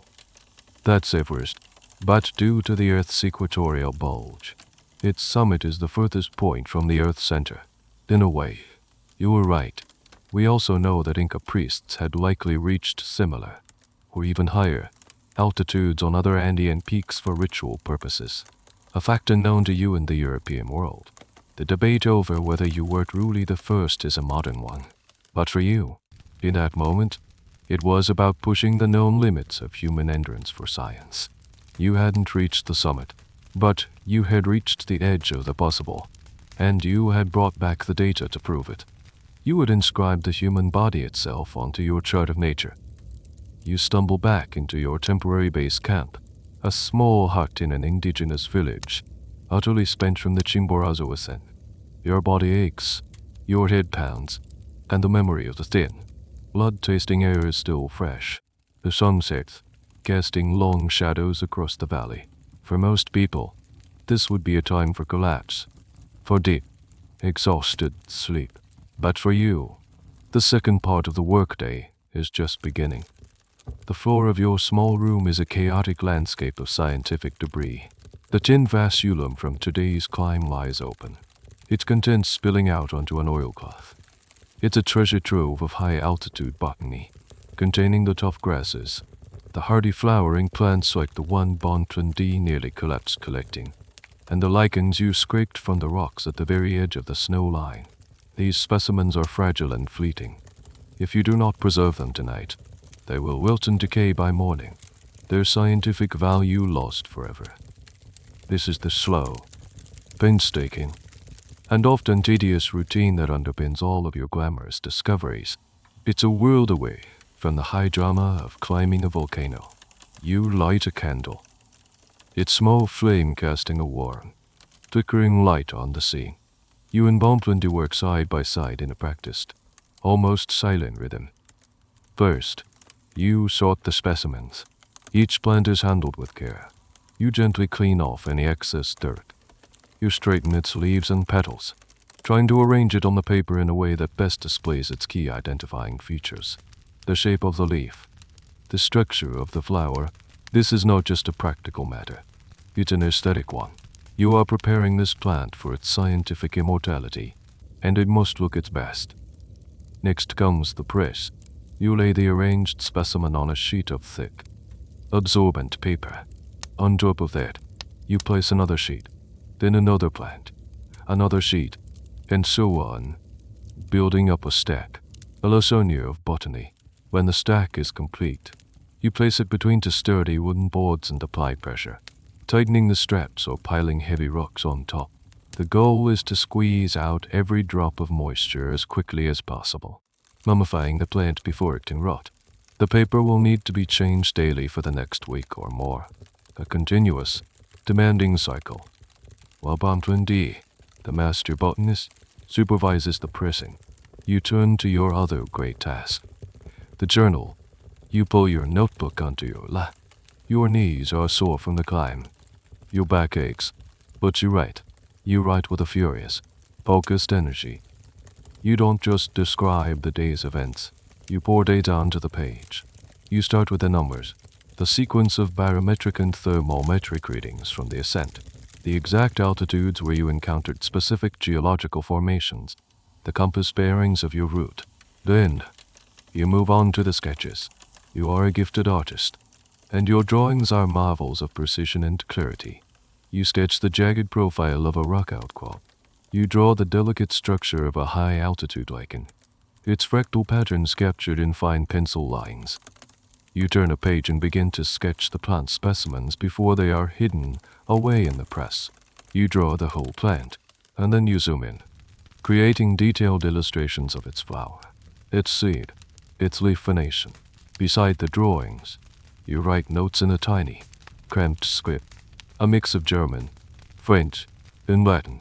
You describe the color of the petals, the texture of the leaves, the environment where it was found. Your journal is not a diary. It is a raw data server, a multimedia database of words, numbers, and images.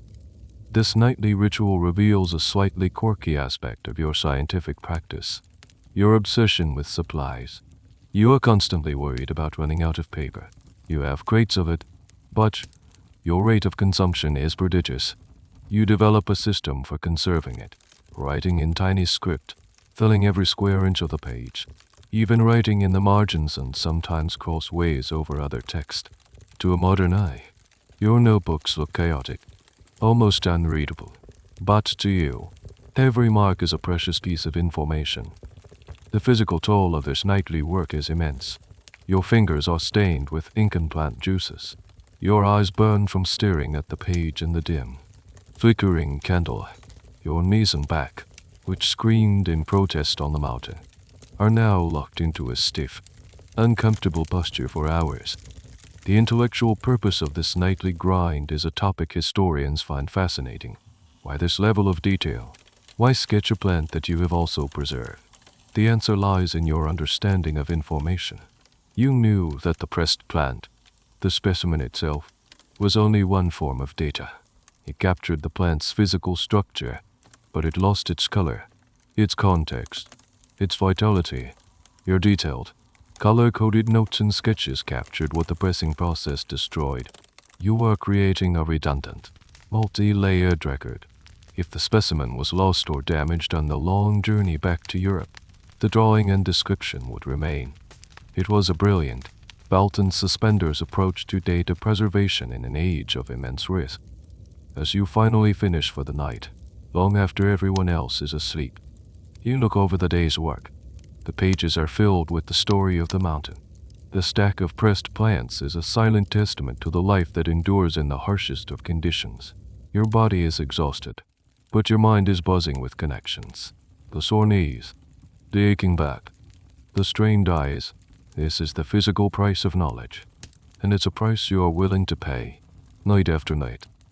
Your journey takes you deeper into the lands of the former Inca Empire, through remote villages nestled in the high Andean valleys. It's in one of these quiet, forgotten corners of the world, near the headwaters of the Amazon, that you stumble upon one of the most poignant and unusual discoveries of your entire expedition. It's not a new plant, a new mineral, or a new measurement of the atmosphere. It's a parrot. You are in a small mission, staying with a local priest.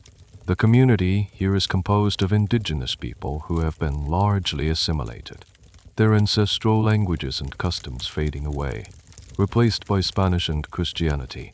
It's a story you've seen played out across the continent, a process of cultural erosion that you have begun to document with a sense of scientific melancholy.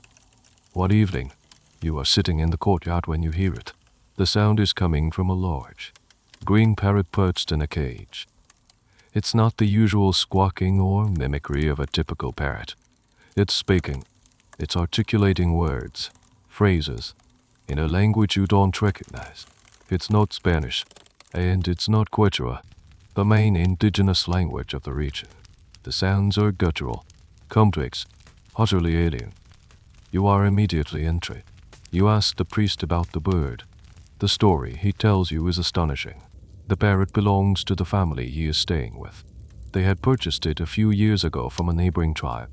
Their tribe, the Atours, had been completely wiped out, victims of a recent epidemic.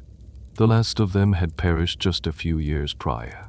As far as anyone knows, this parrot is now the last living creature on Earth that can speak the Atours language. You are thunderstruck. You are looking at a living ghost. This bird, with its bright feathers and vacant stare, is a vessel for a dead culture.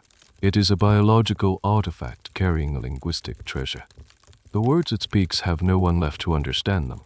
It is a voice without a people. A new obsession takes hold.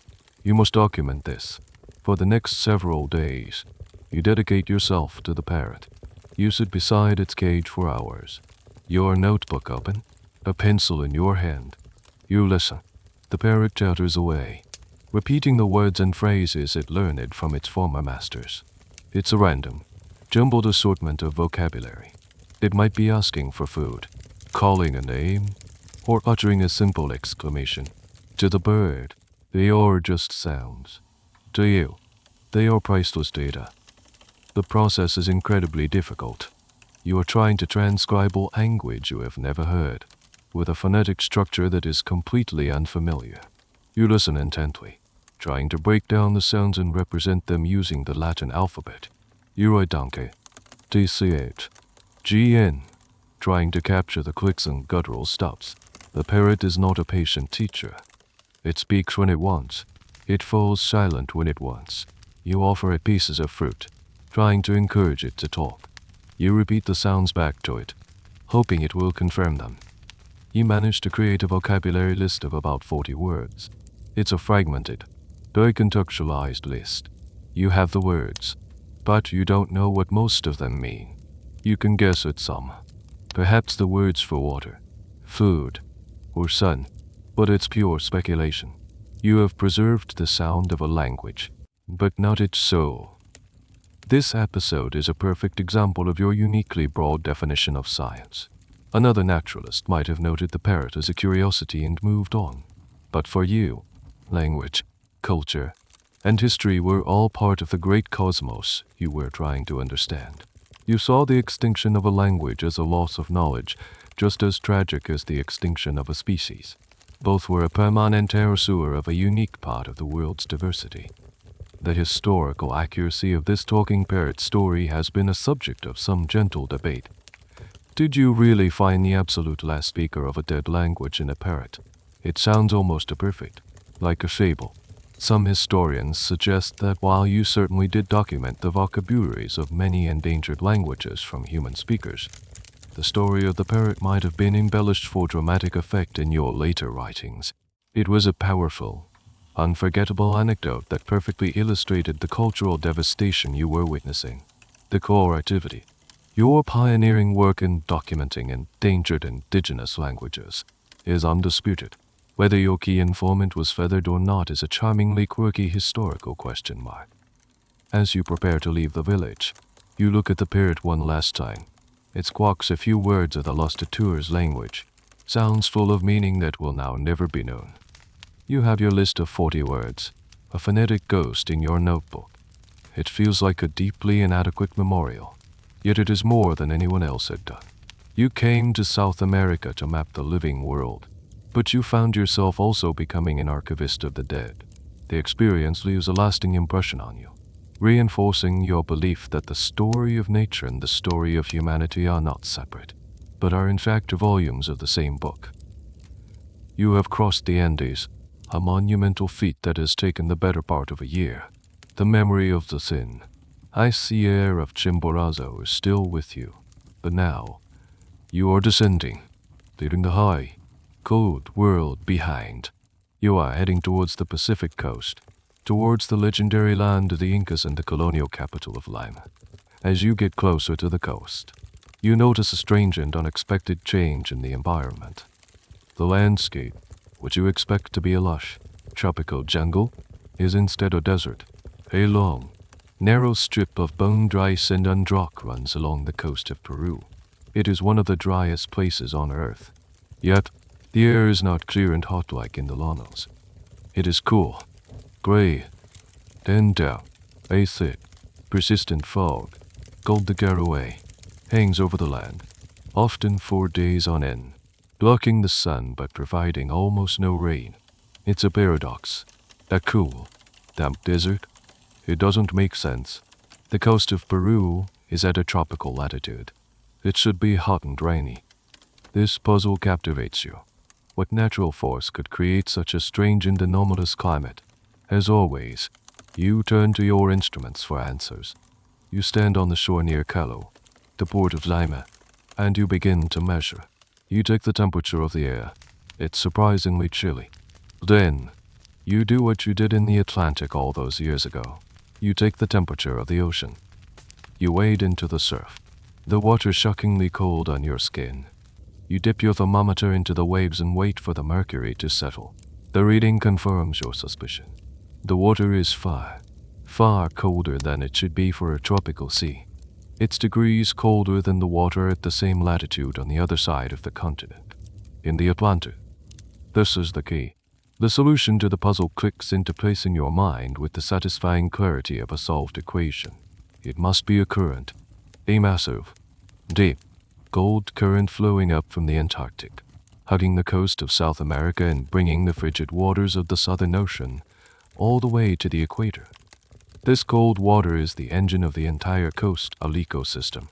It cools the air above it, which is why the ambient temperature is so low. This layer of cold, heavy air then acts as a barrier, preventing the formation of rain clouds. The warm, moist air from the wider Pacific can't mix with it, so instead of rain, you get the persistent, low-lying caraway fog. You have explained the rainless desert. But you also see the other side of the equation. This cold water is not barren. You watch the sea and see that it is teeming with life. Huge flocks of seabirds, cormorants, boobies, and pelicans cloud the sky, diving into the water to feed. You see sea lions basking on the rocks. The local fishing boats come in laden with anchovies. You realize that the cold current, as it flows north, churns up nutrients from the deep ocean floor, a process now known as upwelling. This nutrient-rich water supports a massive population of plankton, which in turn supports the entire marine food web. The cold current is a river of life in the ocean. You begin to map it. You charter a small boat and spend days sailing up and down the coast, taking hundreds of temperature and velocity readings. You are creating the first scientific profile of this immense and powerful oceanographic feature. You are tracing its boundaries, measuring its influence, and giving it a formal identity. This leads to a slightly awkward and very Humboldtian situation. The current, of course, was not unknown to the local fishermen.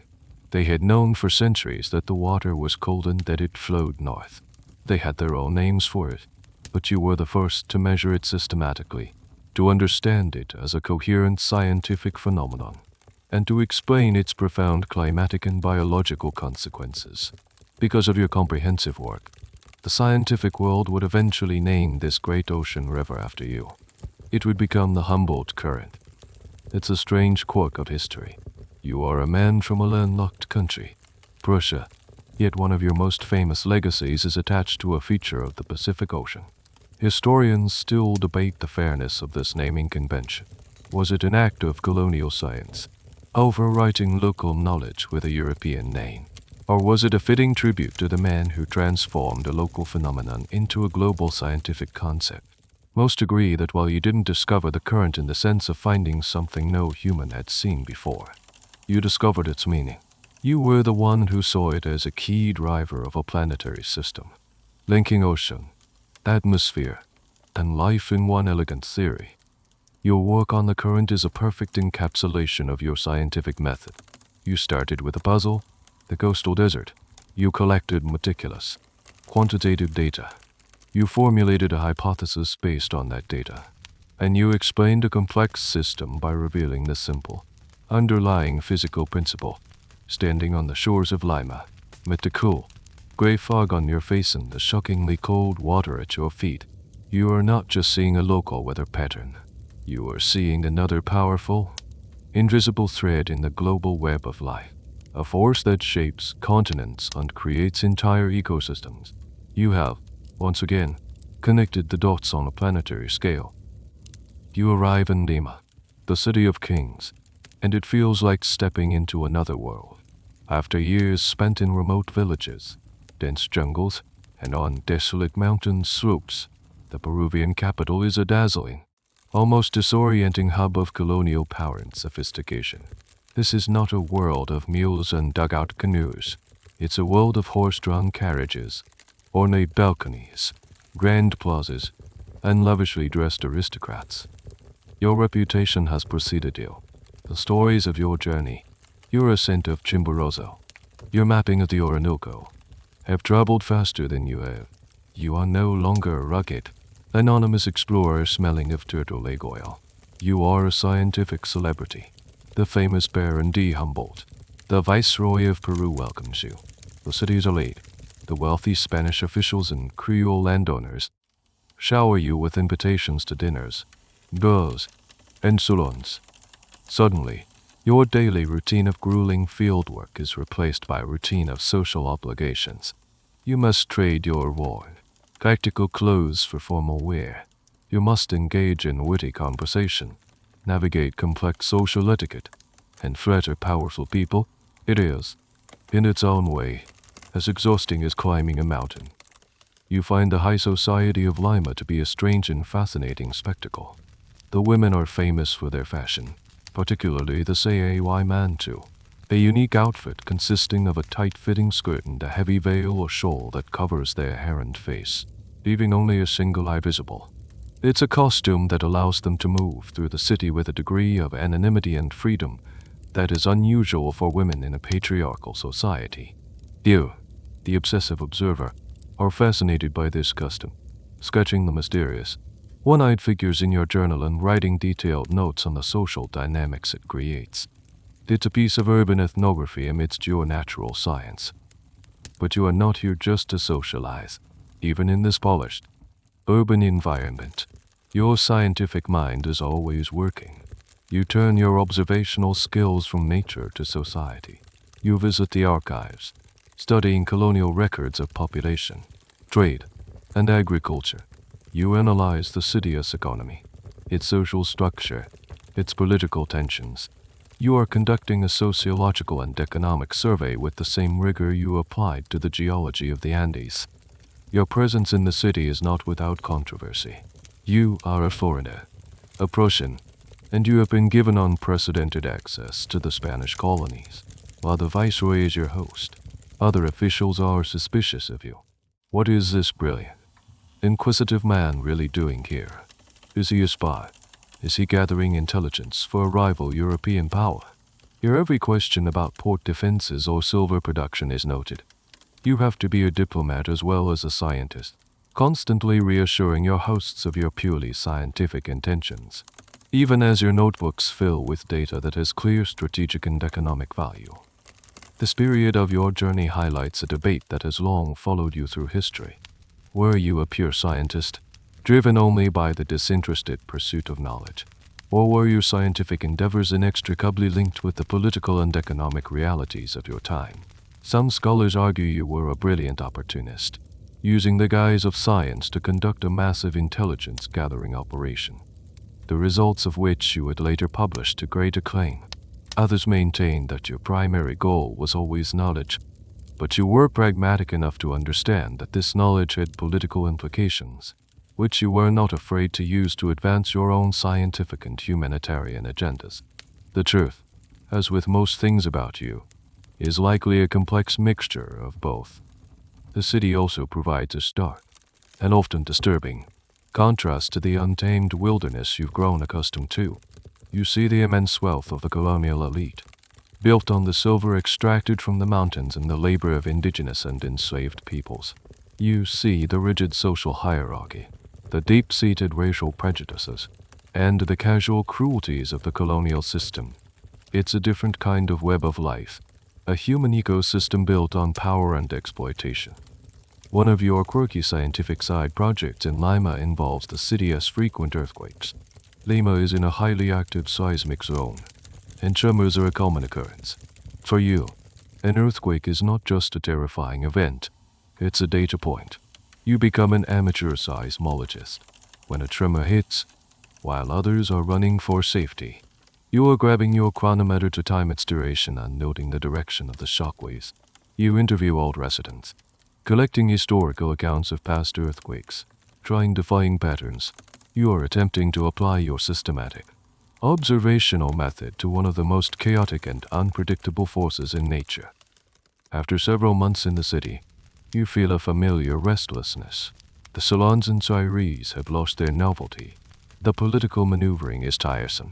You miss the physical challenge, the clean air of the mountains, the thrill of seeing something no scientist has ever seen before. The city, for all its sophistication, feels like a cage. You have analyzed its society, mapped its surroundings, and charted its cold ocean current. It's time to move on. Your gaze turns north again, towards Mexico, another vast and largely unstudied realm of New Spain. Before you leave Peru, your insatiable curiosity draws you to a series of desolate, barren islands just off the coast. To most people, these are just lifeless rocks, notable only for the deafening noise and overwhelming stench of the millions of seabirds that nest there. But you, with your unique ability to see connections, suspect these islands hold the key to a powerful economic and agricultural force. You've come to investigate the world of guano. For centuries, these islands have been the undisturbed home of cormorants, boobies, and pelicans, generation after generation. For thousands of years, they have nested, raised their young, and left their droppings in this rainless desert climate. The droppings don't wash away. They accumulate. Over millennia, they have formed solid, stratified mountains of bird manure, in some places over 100 feet thick. This is guano. You charter a small boat to visit the islands, and the experience is a sensory onslaught that rivals the insect-infested jungles of the Orinoco. The smell hits you from miles away, a pungent, acrid wave of ammonia that stings your eyes and catches in the back of your throat. As you get closer, the sound becomes a deafening cacophony, the shrieks and calls of millions of birds. The sky is thick with them, a swirling, chaotic vortex of wings. The islands themselves are painted white, not with snow, but with a thick, tacky coating of fresh droppings. You step ashore, and the ground is soft and springy beneath your feet. It's a bizarre, almost surreal landscape. You are walking on a mountain of history, a geological formation built not of rock, but of digested anchovies. You, the geologist, can't resist. You begin to treat the guano deposit like a rock stratum. You dig a cross-section, revealing layers of different colors and textures, a timeline of avian history. But you are not here just for the novelty. You have a scientific and economic puzzle to solve. You've heard from local farmers that this substance is a miracle fertilizer.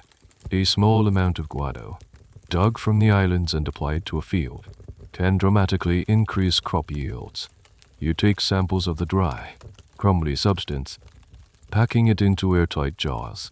You want to take it back to Europe and have it chemically analyzed. You suspect it is incredibly rich in nitrates and phosphates, the essential nutrients for plant growth. Your investigation into guano is a perfect, if slightly smelly, example of your holistic science. You see the entire system at work. The process starts with your cold ocean current. The upwelling brings nutrients to the surface, feeding the plankton. The plankton feeds vast schools of anchovies. The anchovies are eaten by the millions of seabirds. The seabirds nest on the rainless islands, where their droppings accumulate over centuries. And finally, humans dig up these droppings to fertilize the very crops that the rainless climate makes so difficult to grow. It's a perfect, closed loop, a web of life connecting oceanography, marine biology, ornithology, climate, geology, and agriculture. You have discovered the secret engine of the Peruvian coast's surprising fertility. This leads to a quirky, and for your European colleagues, quite shocking observation. You analyze the economic value of this bird manure. You calculate the amount of guano exported, the price it fetches, and the impact it has on agricultural production. You come to a stunning conclusion. In terms of its value to the Peruvian economy, the guano from the backsides of these birds is as valuable, if not more so, than the silver being painstakingly extracted from the mines of the Andes. You declare, with a certain intellectual glee, that Peru's greatest treasure is not its gold or silver, but its bird droppings. The historical significance of your guano research is immense, though it's a part of your story that is often overlooked in favor of your more glamorous adventures. Your analysis, when published in Europe, created a sensation. It triggered a guano mania. European and American merchants, facing soil depletion after centuries of intensive farming, suddenly saw Peruvian guano as white gold. A massive, global industry erupted. Ships flocked to the Peruvian coast, and for several decades in the mid-19th century, the guano trade dominated the Peruvian economy, financing railroads and grand public buildings in Lima. It also led to conflict, with nations nearly going to war over control of these stinking, valuable islands. Historians still debate the long-term consequences of your role in this. Did you innocently reveal a scientific fact, unaware of the speculative frenzy it would unleash? Or did you, with your keen economic sense, fully understand the global commodity you were introducing to the world? Some have criticized you for sparking a boom and bust cycle that ultimately distorted the Peruvian economy and led to the brutal exploitation of laborers, often Chinese indentured servants, who were forced to work in horrific conditions digging the guano. Others argue you cannot be held responsible for the greed and mismanagement that followed. You were a scientist revealing a resource. How humanity chose to exploit it was another matter. As you sail away from the Guano Islands, the overpowering smell slowly fading behind you, you carry a new understanding. You have seen how the grand, slow processes of geology and climate can create wealth and power in the most unexpected of forms. You have learned that sometimes the most valuable discoveries are not the glittering metals deep in the earth, but the forgotten, overlooked accumulations on its surface. It's a lesson in seeing value where no one else does, a hallmark of your unique scientific vision. Leaving the coastal desert and its pungent islands behind, you once again turn your mule train towards the highlands, this time on a northward journey towards Ecuador. Your route takes you along one of the most remarkable and under-appreciated wonders of the ancient world, the Inca road system. As you travel, you find yourself on long stretches of paved highway, a stark contrast to the rough, improvised mule tracks you've become accustomed to. This is not the work of the Spanish. This is something much older, much more sophisticated. You are walking on the remnants of the Quehuachapac, the great royal road network that was the circulatory system of the vast Inca Empire. Your journey becomes a moving archaeological survey. You are filled with a profound sense of admiration, bordering on awe, for the engineers who built this. The road is a marvel of landscape adaptation. In the flat, open valleys, it's a broad, stone-paved thoroughfare, sometimes over 20 feet wide, flanked by low stone walls. But as it ascends the formidable slopes of the Andes, it transforms. It becomes a series of dramatic switchbacks, then a dizzying stone staircase carved directly into the cliff face. It crosses raging rivers not with simple wooden bridges, but with magnificent suspension bridges woven from ichu grass fibers, some stretching for hundreds of feet, a technology European engineers had not yet mastered. You, the obsessive measurer, can't help but apply your scientific methods to the road itself. You measure its width, the gradient of its slopes, the height of its retaining walls. You use your barometer to calculate the altitude it reaches, finding that it remains serviceable at heights that would be considered impossible for road construction in Europe.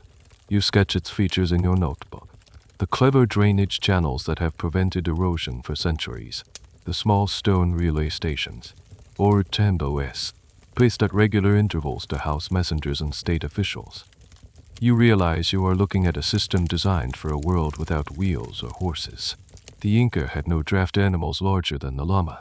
This entire network was built for foot traffic and pack animals.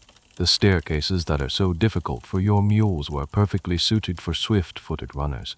You learn about the Jaws quiz, the elite messengers of the Inca Empire. They operated in a relay system, sprinting for a few miles from one tempo to the next before passing their message. Often a series of knotted strings called equipu to the next runner. The system was so efficient that a message could travel from the capital, Cusco, to Quito, a distance of over 1,000 miles, in under a week. It was the Pony Express of the Andes, but centuries earlier and at 12 feet. This leads you to a slightly quirky but revealing side project. You become obsessed with the paving stones. You notice that in different regions, the road is paved with different types of rock. As a geologist, you recognize these rocks. You see that the Inca engineers didn't just use whatever stone was lying around. They carefully selected the most durable materials available in each specific geological region. In volcanic areas, they used hard, dark basalt. In other areas, carefully cut limestone. It's a testament to their deep, practical knowledge of the local geology. They were master engineers and master geologists. Your study of the Inca roads puts you in the middle of a long-standing historical debate. At the time, the prevailing European view of the indigenous peoples of the Americas was that they were savages, incapable of complex political organization or sophisticated engineering. The Spanish, in their chronicles, often downplayed the achievements of the civilizations they had conquered. But what you see with your own eyes directly contradicts this. The road system is undeniable proof of a highly advanced, centrally organized, and technologically adept civilization. It is, you argue, an achievement on par with the great Roman roads of Europe. You write passionately in your journals and letters about the ingenuity of the Inca, using the road as your prime exhibit. You become a powerful advocate for a more respectful and accurate view of pre-Columbian cultures, using your scientific credibility to challenge the colonial prejudices of your era. Your admiration is tinged with melancholy. You are walking on the skeleton of a dead empire. Many stretches of the road are falling into disrepair, neglected by the Spanish authorities who favored different routes more suitable for their wheeled carts and horses. You see magnificent sections of highway being cannibalized, the stones pulled up by local villagers to build their houses or churches. You are documenting a masterpiece of engineering at the very moment it is beginning to vanish. Your meticulous survey of the Inca road system is a testament to the breadth of your interests. You are not just a naturalist. You are an archaeologist, an anthropologist, and a historian. You see the landscape as a palimpsest, a document on which different cultures have written their stories. The layers of vegetation, the strata of rock, the paved stones of the ancient highway, they are all part of the same interconnected story, the grand cosmos you are trying to read. Walking this ancient path, you feel a deep connection to the people who built it, a silent conversation across the centuries with the anonymous engineers who tamed the mighty Andes with little more than stone, hope, and an incredible depth of will. Your travels through Peru and into the mountains of what is now Ecuador have shown you the glorious heights of human ingenuity in the Andes, from the Inca roads to the sophisticated high-altitude agriculture. But your journey also forces you to confront the darkest depths of human cruelty. As you pass near mining centers like Hualgayoc, famous for its silver, you decide you must investigate not just the geology of the mines, but the human conditions within them. What you witness in the silver mines is a vision of hell that will haunt you and shape your social conscience for the rest of your life. You descend into the dark, narrow tunnels, clutching a candle, the air thick with mineral dust and the smell of human sweat and despair. The conditions are horrific. You see, indigenous workers, many of them forced laborers, toiling in darkness for 12 hours a day. You see young boys, some no older than 10, whose job it is to carry heavy loads of ore on their backs, climbing up rickety ladders made of notched logs from the deep, unventilated shafts. The physical toll is devastating.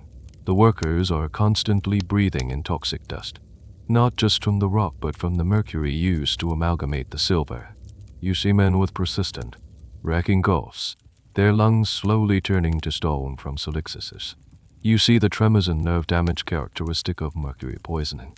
You, the scientific observer who meticulously records the health of plants, now meticulously record the diseases and deformities of these miners.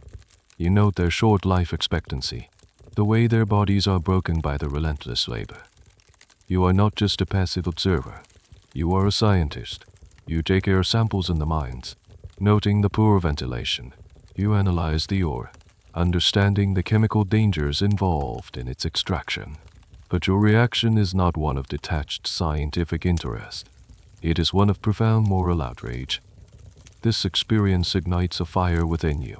You, a member of the European aristocracy, a man who has been welcomed by viceroys and kings, become a fierce and outspoken critic of the colonial system of forced labor.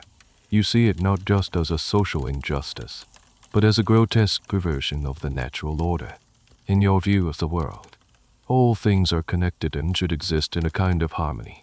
This systematic degradation of human beings is the ultimate violation of that principle. You begin to use your platform, the very access and respect your scientific reputation affords you, to speak out. In your conversations with colonial officials, you shift from discussing botany to decrying the brutal conditions in the mines. In your letters back to Europe, you describe in graphic detail what you have seen, making it impossible for your influential friends to ignore the human cost of the silver that enriches the Spanish crown. You are weaponizing your scientific authority for a humanitarian cause.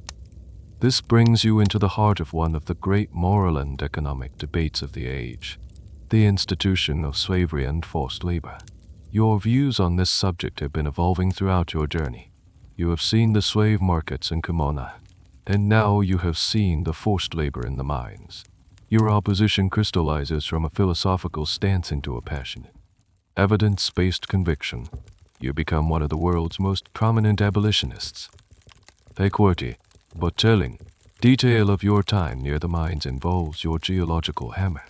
This simple tool, which you've used to chip away at rock formations across the continent, takes on a new symbolism. For you, it's a tool of enlightenment, used to reveal the history of the earth. But in the hands of the mine owners, the hammer is a tool of oppression, used to break rock and, in the process, break human bodies. You become acutely aware of how the same technology, the same quest for resources, can be used for either knowledge or exploitation. The historical impact of your abolitionist advocacy is significant, though sometimes debated. How much real influence did you have on Spanish colonial policy? The system of forced labor would persist for many years. However, your writings had a massive impact on the burgeoning abolitionist movements in Europe and the United States. You provided them with powerful, first-hand, scientific testimony. You were not just another moral philosopher. You were the great Humboldt, the man who had been there, who had measured the air in the mines and seen the blood on the rocks. Your data-driven arguments gave the moral outrage a firm, empirical grounding. Your vocal criticism of colonial exploitation was a brave and, for a man in your position, a risky stance to take. It could have easily resulted in your expulsion from the Spanish territories. The fact that you were allowed to continue your work is a testament to the immense respect you commanded. The Spanish authorities may not have liked what you were saying, but they knew you were too important a figure to simply silence. This chapter of your journey marks a crucial evolution in your character. You descended into the mines of Peru as a naturalist and a geologist. You emerged as a political activist and a humanitarian. You had seen the ugliest thread in the web of life, the thread of human suffering woven for profit, and you knew you could no longer just observe it. You had to try to break it. After nearly 4 years of relentless travel through South America, you finally set sail from Ecuador. Heading north, your destination is New Spain, the vast colonial territory that we now know as Mexico. You arrive in the port of Acapulco in the spring of 1803, and you are, once again, a scientific superstar. The reputation of your Andean adventures has made you a legend, and the Spanish authorities in Mexico, unlike some of their more suspicious counterparts in Peru, welcome you with open arms and an almost unprecedented level of access.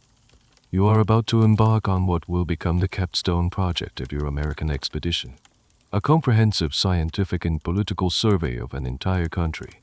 If your journey up the Orinoco was about discovery and your time in the Andes was about grand theory, your year in Mexico will be about synthesis and application. You are going to take all the methods you have honed over the years and apply them to the single most important and valuable colony in the Spanish Empire. Your base of operations is the magnificent Mexico City, a vibrant metropolis built on the ruins of the Aztec capital, Tenochtitlan.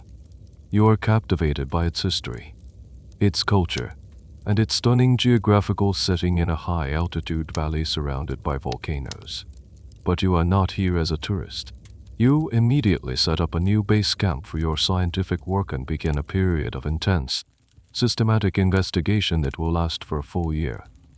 Your routine is a fusion of all your previous roles.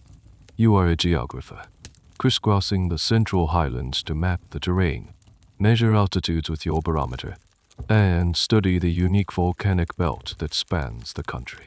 You are a geologist, visiting the great silver mining districts of Guanajuato and Pachuca. But this time, your focus is not just on the brutal labor conditions, but on improving the efficiency and safety of the mining techniques themselves. You offer advice on drainage and ventilation, applying your German mining expertise in a practical way. You are also an economist and a statistician. The Spanish viceroy, impressed by your intellect, opens the state archives to you. This is an incredible opportunity, a treasure trove of data that has been locked away from public view for centuries. You spend weeks poring over census records, tax rolls, trade ledgers, and agricultural reports. You are a one-man data mining operation, painstakingly compiling figures on population, agricultural output, and mineral wealth. This immense data-gathering effort culminates in your political essay on the Kingdom of New Spain. This work, which you will publish after your return to Europe, is a monumental achievement. It is a complete, multi-dimensional portrait of a country, the first of its kind. It contains detailed maps that are far more accurate than any that existed before, precise population statistics broken down by ethnicity and region, and a thorough analysis of the Mexican economy, from its silver mines to its agriculture. One of the quirky but essential tools for this part of your project is your skill in political arithmetic, an early form of statistics. You don't just present raw numbers, you create tables, charts, and graphs to make the data understandable. You calculate population densities, per capita production, and trade balances. In an age before spreadsheets or calculators, this is an astonishing feat of manual data processing.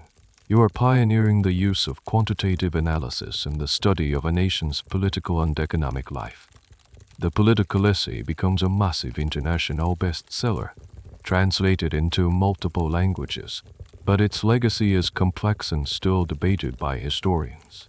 On one hand, it was celebrated as a masterpiece of Enlightenment science, a shining example of how rational inquiry could illuminate the workings of a society.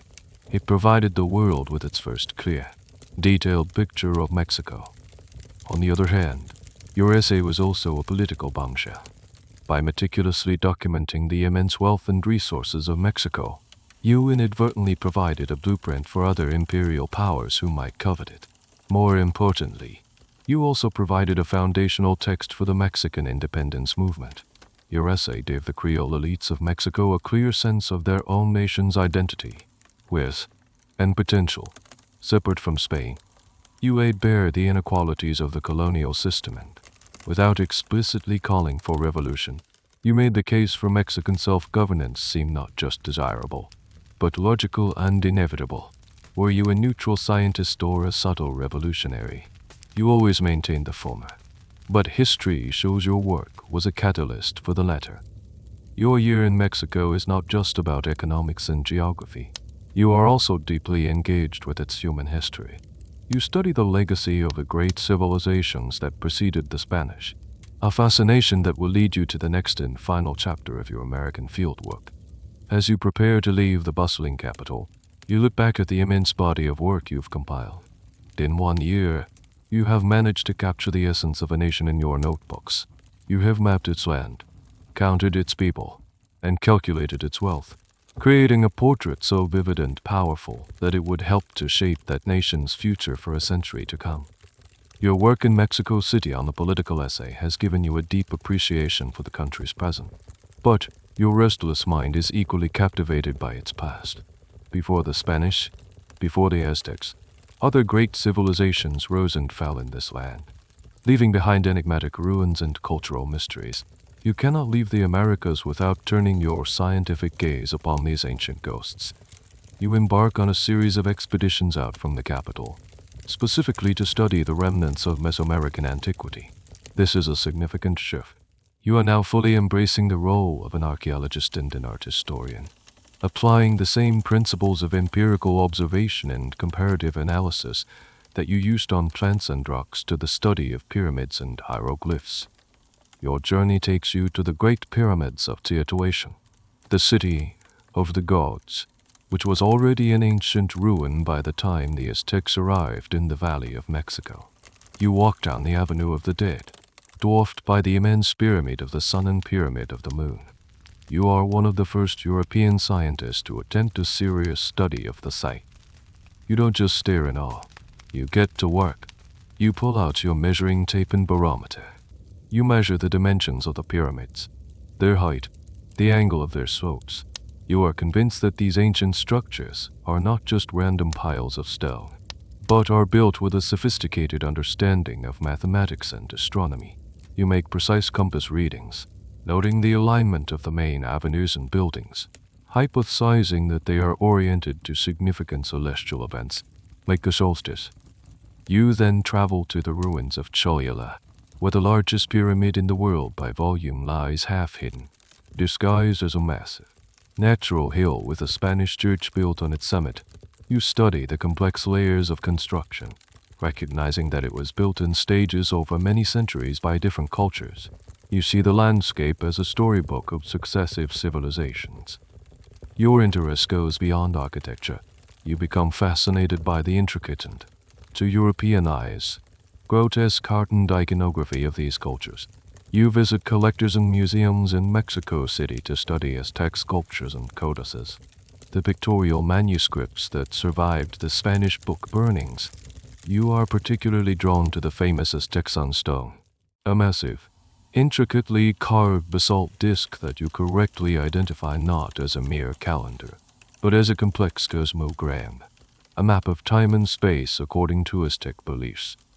While other Europeans of your time dismiss this art as primitive or demonic, you approach it with a scientist's eye for detail and a humanist's respect for cultural difference. You meticulously sketch the sculptures in your notebook. A quirky but revealing habit you develop is your comparative method. You draw a specific Aztec motif, a feathered serpent, a jaguar god, and then, in the margin, you sketch a similar motif from ancient Egyptian, Greek, or even Hindu art. You are searching for universal patterns, for a grammar of human symbolism. This leads you to a controversial theory that historians still debate, based on these perceived similarities in art, mythology, and calendar systems. You begin to speculate about ancient, transoceanic contact. You wonder if there was a shared Asian origin for many of the great ancient civilizations of the world. You ask, how could cultures separated by vast oceans develop such seemingly similar ideas and artistic styles? Today, we know that these were likely independent developments, a testament to the universal problem-solving and creative capacities of the human mind. But your theory, while ultimately incorrect, was a pioneering effort in the field of comparative mythology and cross-cultural studies. It was a classic Humboldtian attempt to find a single, unifying principle behind the world's diverse phenomena. Your work on Mesoamerican antiquity was compiled into a magnificent, beautifully illustrated book called View's Desk, or Del Era Sat Monuments des Peuples Indigenes de America, Views of the Cordilleras and Monuments of the Indigenous Peoples of America. This book was a revelation for the European public. It presented the art and architecture of these ancient civilizations not as crude curiosities, but as sophisticated and worthy of serious study. Your stunning color plates of Aztec codices in Mayan ruins introduced a whole new aesthetic to a world that was largely ignorant of it. You became a crucial figure in the rediscovery of these ancient cultures, rescuing them from the dustbin of colonial condescension. You argued that to understand the Americas, one had to understand not just its present, but its deep, complex, and brilliant past. Standing in the shadow of the Pyramid of the Sun, you felt the immense weight of time. You had mapped the continent's geography, charted its web of life, and now you were trying to map its memory. You were piecing together the story of its people, a story written in stone and glyphs, a story that you believed was an essential, unequal part of the shared history of all humankind. Your 5-year immersion in the Spanish Americas is drawing to a close. You've packed up your mountain of data and specimens in Mexico and are ready to return to Europe, but you decide to make one last, significant detour. Instead of sailing directly to France, you book passage to Philadelphia. You have a meeting you are determined to make. You want to meet the one man in North America who you believe might truly understand the scale and scope of what you have accomplished. The President of the United States, Thomas Jefferson. You arrive in the United States in the spring of 1804. It's a young, boisterous, and rapidly expanding nation, a stark contrast to the ancient, socially rigid colonies of Spain you have just left. You travel from Philadelphia to the new, half-built capital city of Washington, D.C., a muddy town of scattered buildings and grand, unfinished avenues. It is here that you will meet your intellectual counterpart. The meeting between you and Jefferson is a remarkable moment in intellectual history. It's a summit of two of the Enlightenment's greatest minds. Jefferson, like you, is a polymath, a statesman, an architect, a farmer, a scientist, an inventor. He sees you not just as a visiting celebrity, but as a kindred spirit. He welcomes you into the president's house. It wouldn't be called the White House for another few years, for what turns into a 3-week-long conversation. You spend hours together, poring over the maps you have created. Jefferson is hungry for information about New Spain. He has just completed the Louisiana Purchase, doubling the size of his country, and the new territory shares a long, poorly defined border with the Spanish colonies. Your maps are the most accurate and detailed in existence, as you trace the rivers and mountains for him. You are, in effect, giving the American president a private geopolitical briefing on his new neighbor. You spread your charts and tables on his desk, showing him your data on Mexico's population, economy, and military strength. Jefferson, the calculating politician, listens intently. He is fascinated by your quantitative approach to understanding a nation. He questions you for hours about the fortifications at Veracruz, the output of the silver mines, and the political sentiments of the Creole population. This is intelligence of the highest order. But your conversations go far beyond politics and geography.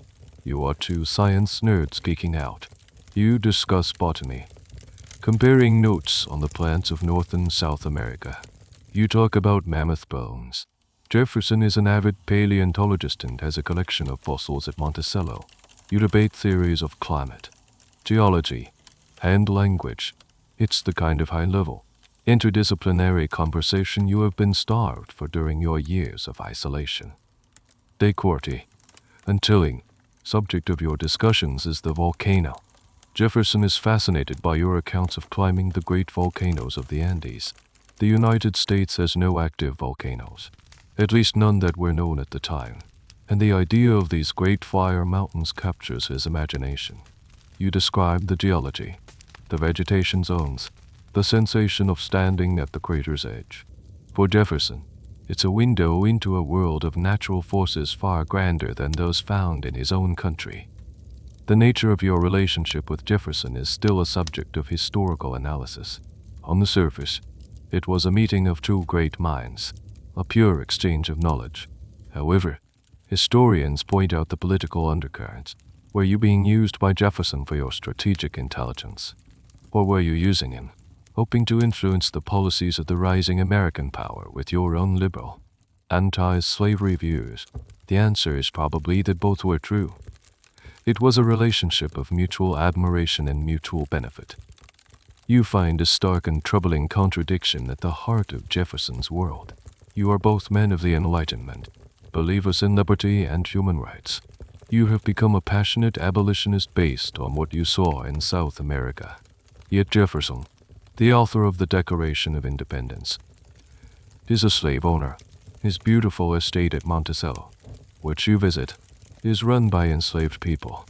This is a paradox you cannot reconcile. You discuss slavery with him, pressing your abolitionist case. Jefferson agrees with you in principle, calling slavery a moral depravity, but he remains entangled in the economic and social reality of the system. This fundamental disagreement hangs over your otherwise harmonious meeting, a reminder of the gap between enlightened ideals and grim reality. After nearly a month, it is time to leave. You have shared your knowledge, debated the great issues of the day, and formed a lasting friendship with the American president. You board a ship bound for Bordeaux. Friends, as you watch the coast of America recede for the last time, you reflect on the meeting.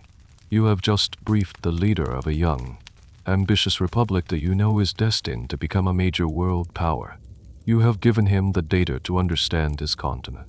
You leave America knowing that the information you gathered in the wilderness of the Spanish colonies will now play a role in the corridors of power, shaping the destiny of the very continent you worked so hard to understand. The sea voyage back across the Atlantic is profoundly different from the one 5 years ago. On the way out, your crates were filled with empty notebooks, gleaming instruments, and boundless anticipation. Now, on the return journey, the hold of the ship is a sanctuary, a library, and a museum. It is laden with the physical and intellectual harvest of your entire expedition. The weight of it all, both literal and metaphorical, is immense. You are personally supervising the loading of what amounts to over 60 crates. This is not just baggage. It is your life's work. The logistical challenge is staggering. Everything you have collected, every fragile object that has survived treacherous river journeys, bumpy mule rides, and the oppressive humidity of the tropics must now be safely packed for a long ocean crossing. There are the plant specimens, nearly 60.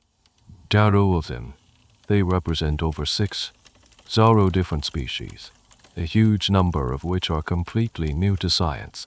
Each one is a delicate, pressed, dried ghost of its former self, carefully organized in stacks of paper. A single leak in the ship's hold, a touch of mildew, could destroy a significant portion of this priceless botanical treasure. You pack them in specially made, tin-lined crates to protect them from the damp sea air. Then there are the geological samples, crate after crate of rocks and minerals, each one carefully labeled with its precise location and altitude. They tell the story of the Andes, from the volcanic basalt of the high peaks to the silver-rich ore from the mines. They are heavy, cumbersome, and to the sailors, just a bunch of rocks. To you, they are the words in a geological encyclopedia. There are also the zoological collections, skins of birds and small mammals, preserved with the arsenic soap you prepared back in Madrid, jars filled with alcohol containing fish, reptiles, and insects, including your infamous electric eels and the strange creatures from the Orinoco. There's even a small collection of skulls, part of your research into the physical anthropology of the indigenous peoples. But the most precious cargo, the heart of the entire enterprise, is contained in one set of heavily reinforced crates. These hold your journals, dozens and dozens of notebooks filled with your tiny, cramped handwriting. They contain the raw data, the thousands of barometric readings, the temperature charts, the astronomical observations, the magnetic measurements. They hold your sketches of volcanoes, your drawings of Aztec sculptures, your maps of unknown rivers, and they contain your thoughts, your theories, your nascent vision of a unified cosmos. If the ship goes down, the specimens can, in theory, be replaced by a new expedition. But these notebooks are irreplaceable. They are the memory and the mind of the entire journey. The sheer volume of what you've collected is almost comical. You have more data than any single person could hope to analyze in a lifetime. As you oversee the packing, You are confronted with the daunting reality of what comes next. The physical journey is ending, but a new, even longer journey is about to begin. The journey of publication. The task of turning this mountain of raw material into coherent books, essays, and scientific papers looms before you. It will take decades. It will consume the rest of your life. This monumental task of organization and preservation leads to a question that historians of science still grapple with. How did you manage it all? Did you have a secret organizational system? You were not a lone genius in a vacuum. You had Bonton D., your dedicated collaborator, who was the master of the botanical collection. But the grand synthesis, the linking of all the disparate fields, was your responsibility. The prevailing theory is that your mind itself was the ultimate organizing principle. You had an almost supernatural ability to hold vast, complex systems of information in your head at once, to see the connections between a rock in Peru and a plant in Venezuela. Your brain was the central processing unit for a continent's worth of data. You feel a strange mix of emotions as you stand on the deck of the ship, watching the final crates being hoisted aboard. There is immense pride and satisfaction. You have done what you set out to do, and more. You have survived. You have succeeded beyond your wildest dreams. But there is also a tinge of sadness, a sense of an ending. For 5 years, your life has been one of constant motion, of daily discovery, of immediate, visceral engagement with the world. Now, you are returning to a life of desks, libraries, and printing presses. The adventure is over. The work of explaining the adventure is about to begin. You are no longer the same man who left Europe 5 years ago. You are weathered, hardened by the sun and the hardships. But more importantly, you have been changed from within. You have seen the world not as a collection of separate things, but as a single, breathing, interconnected whole. You have seen the beauty of the web of life and the ugliness of human injustice. As the ship pulls away from the American shore, you know that your task now is to try and make the rest of the world see what you have seen. The 40 crates in your hold are not just the end of a journey. They are the seeds of a scientific revolution. You land in Bordeaux in August 1804, and your return to Europe is a triumph. You are not just a returning scientist. You are a national hero in France, the intellectual heart of the continent. You make your way to Paris, and the city embraces you. The scientific community, the men you once looked up to as mentors, now treat you as their equal, or even their superior. You unpack your 40 crates, and the contents, the strange plants, the exotic animals, the detailed maps, cause a sensation. You have returned from the New World, but in a sense, you have brought the New World with you. Your home in Paris becomes a private museum, a laboratory, and a salon, all in one. The greatest minds of the age, physicists, chemists, botanists, daguerreotypers, flock to your door to see your specimens and, more importantly, to hear your stories and ideas. But you are not content to simply be a celebrity. The real work, the true purpose of your journey, is just beginning. You must now take the chaotic, sprawling mass of data from your journals and forge it into something permanent, something that will communicate your vision to the world. You embark on the monumental, almost insane, project of publishing your expedition's findings. This will not be a single book. It will be an immense, multi-volume magnum opus, eventually running to 30 volumes, published over the course of more than 2 decades. It will be the most ambitious and expensive scientific publication ever undertaken by a private individual. You will call the entire project Voyage to the Equinoctial Regions of the New Continent. You become the general contractor of a massive intellectual enterprise. You hire a small army of assistants, engravers, and artists to help you. You collaborate with other top scientists to analyze your collections. A renowned botanist helps you unbump formally describe the thousands of new plant species. An anatomist helps you dissect and classify your animal specimens. But you are the editor-in-chief, the grand synthesizer. Every page, every illustration, passes through your hands. The work is a daily grind, A different kind of endurance test from the one you faced in the Andes. Your days are spent at a desk, surrounded by stacks of books and papers. You write for hours on end, your hand cramping, your eyes straining. You spend fortunes on the production, commissioning hundreds of beautiful, hand-colored engravings to illustrate the volumes. Your views of the Cordilleras and the Naturge mold are printed in stunning detail, bringing the landscapes and ideas of your journey to life for a European audience. As the volumes begin to appear, they change science. Your plant geography establishes biography area as a formal discipline. Your work on climate and ocean currents lays the foundation for modern climatology and physical oceanography. Your meticulous maps set a new standard for cartography, but your ultimate goal is something even bigger. All these separate volumes are just stepping stones towards one final, ultimate synthesis. This is the genesis of your last great work, Cosmos. Cosmos. This is the book you have been subconsciously writing your entire life. It is your attempt to tell the entire story of the universe, from the nebulae in the farthest reaches of space to the moss on a rock, in a single, interconnected narrative.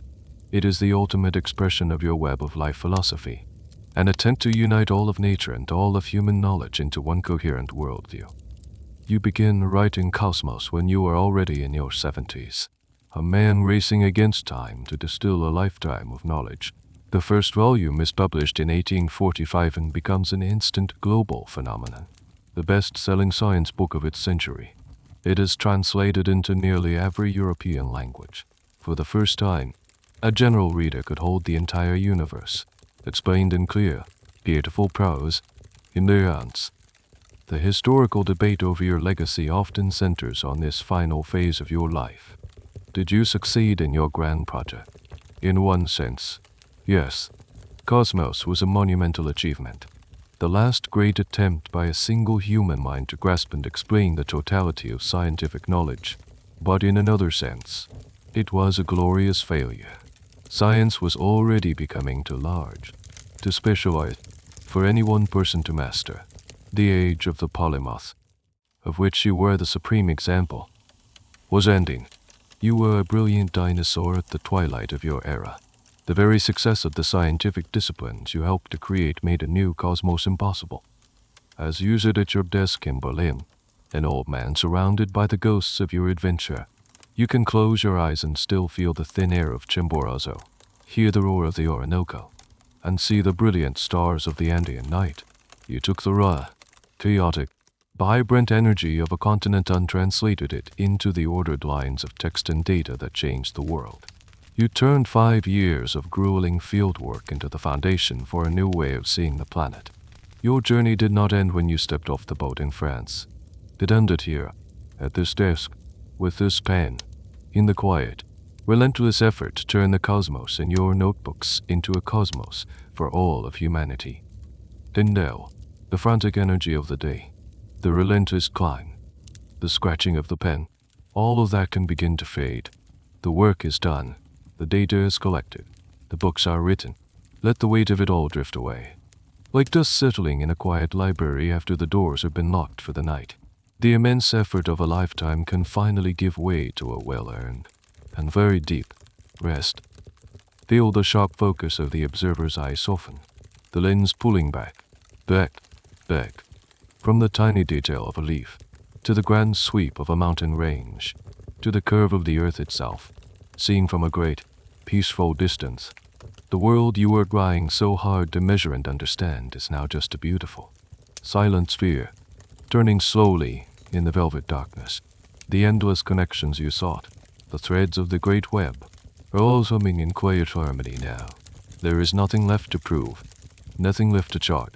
The symphony of the cosmos is playing its gentle, eternal rhythm, and you are a part of it. You are no longer the observer, but a note within the music, a thread within the tapestry. Let the gentle current of this cosmic ocean carry you now, into the deep, quiet, and restorative waters of sleep.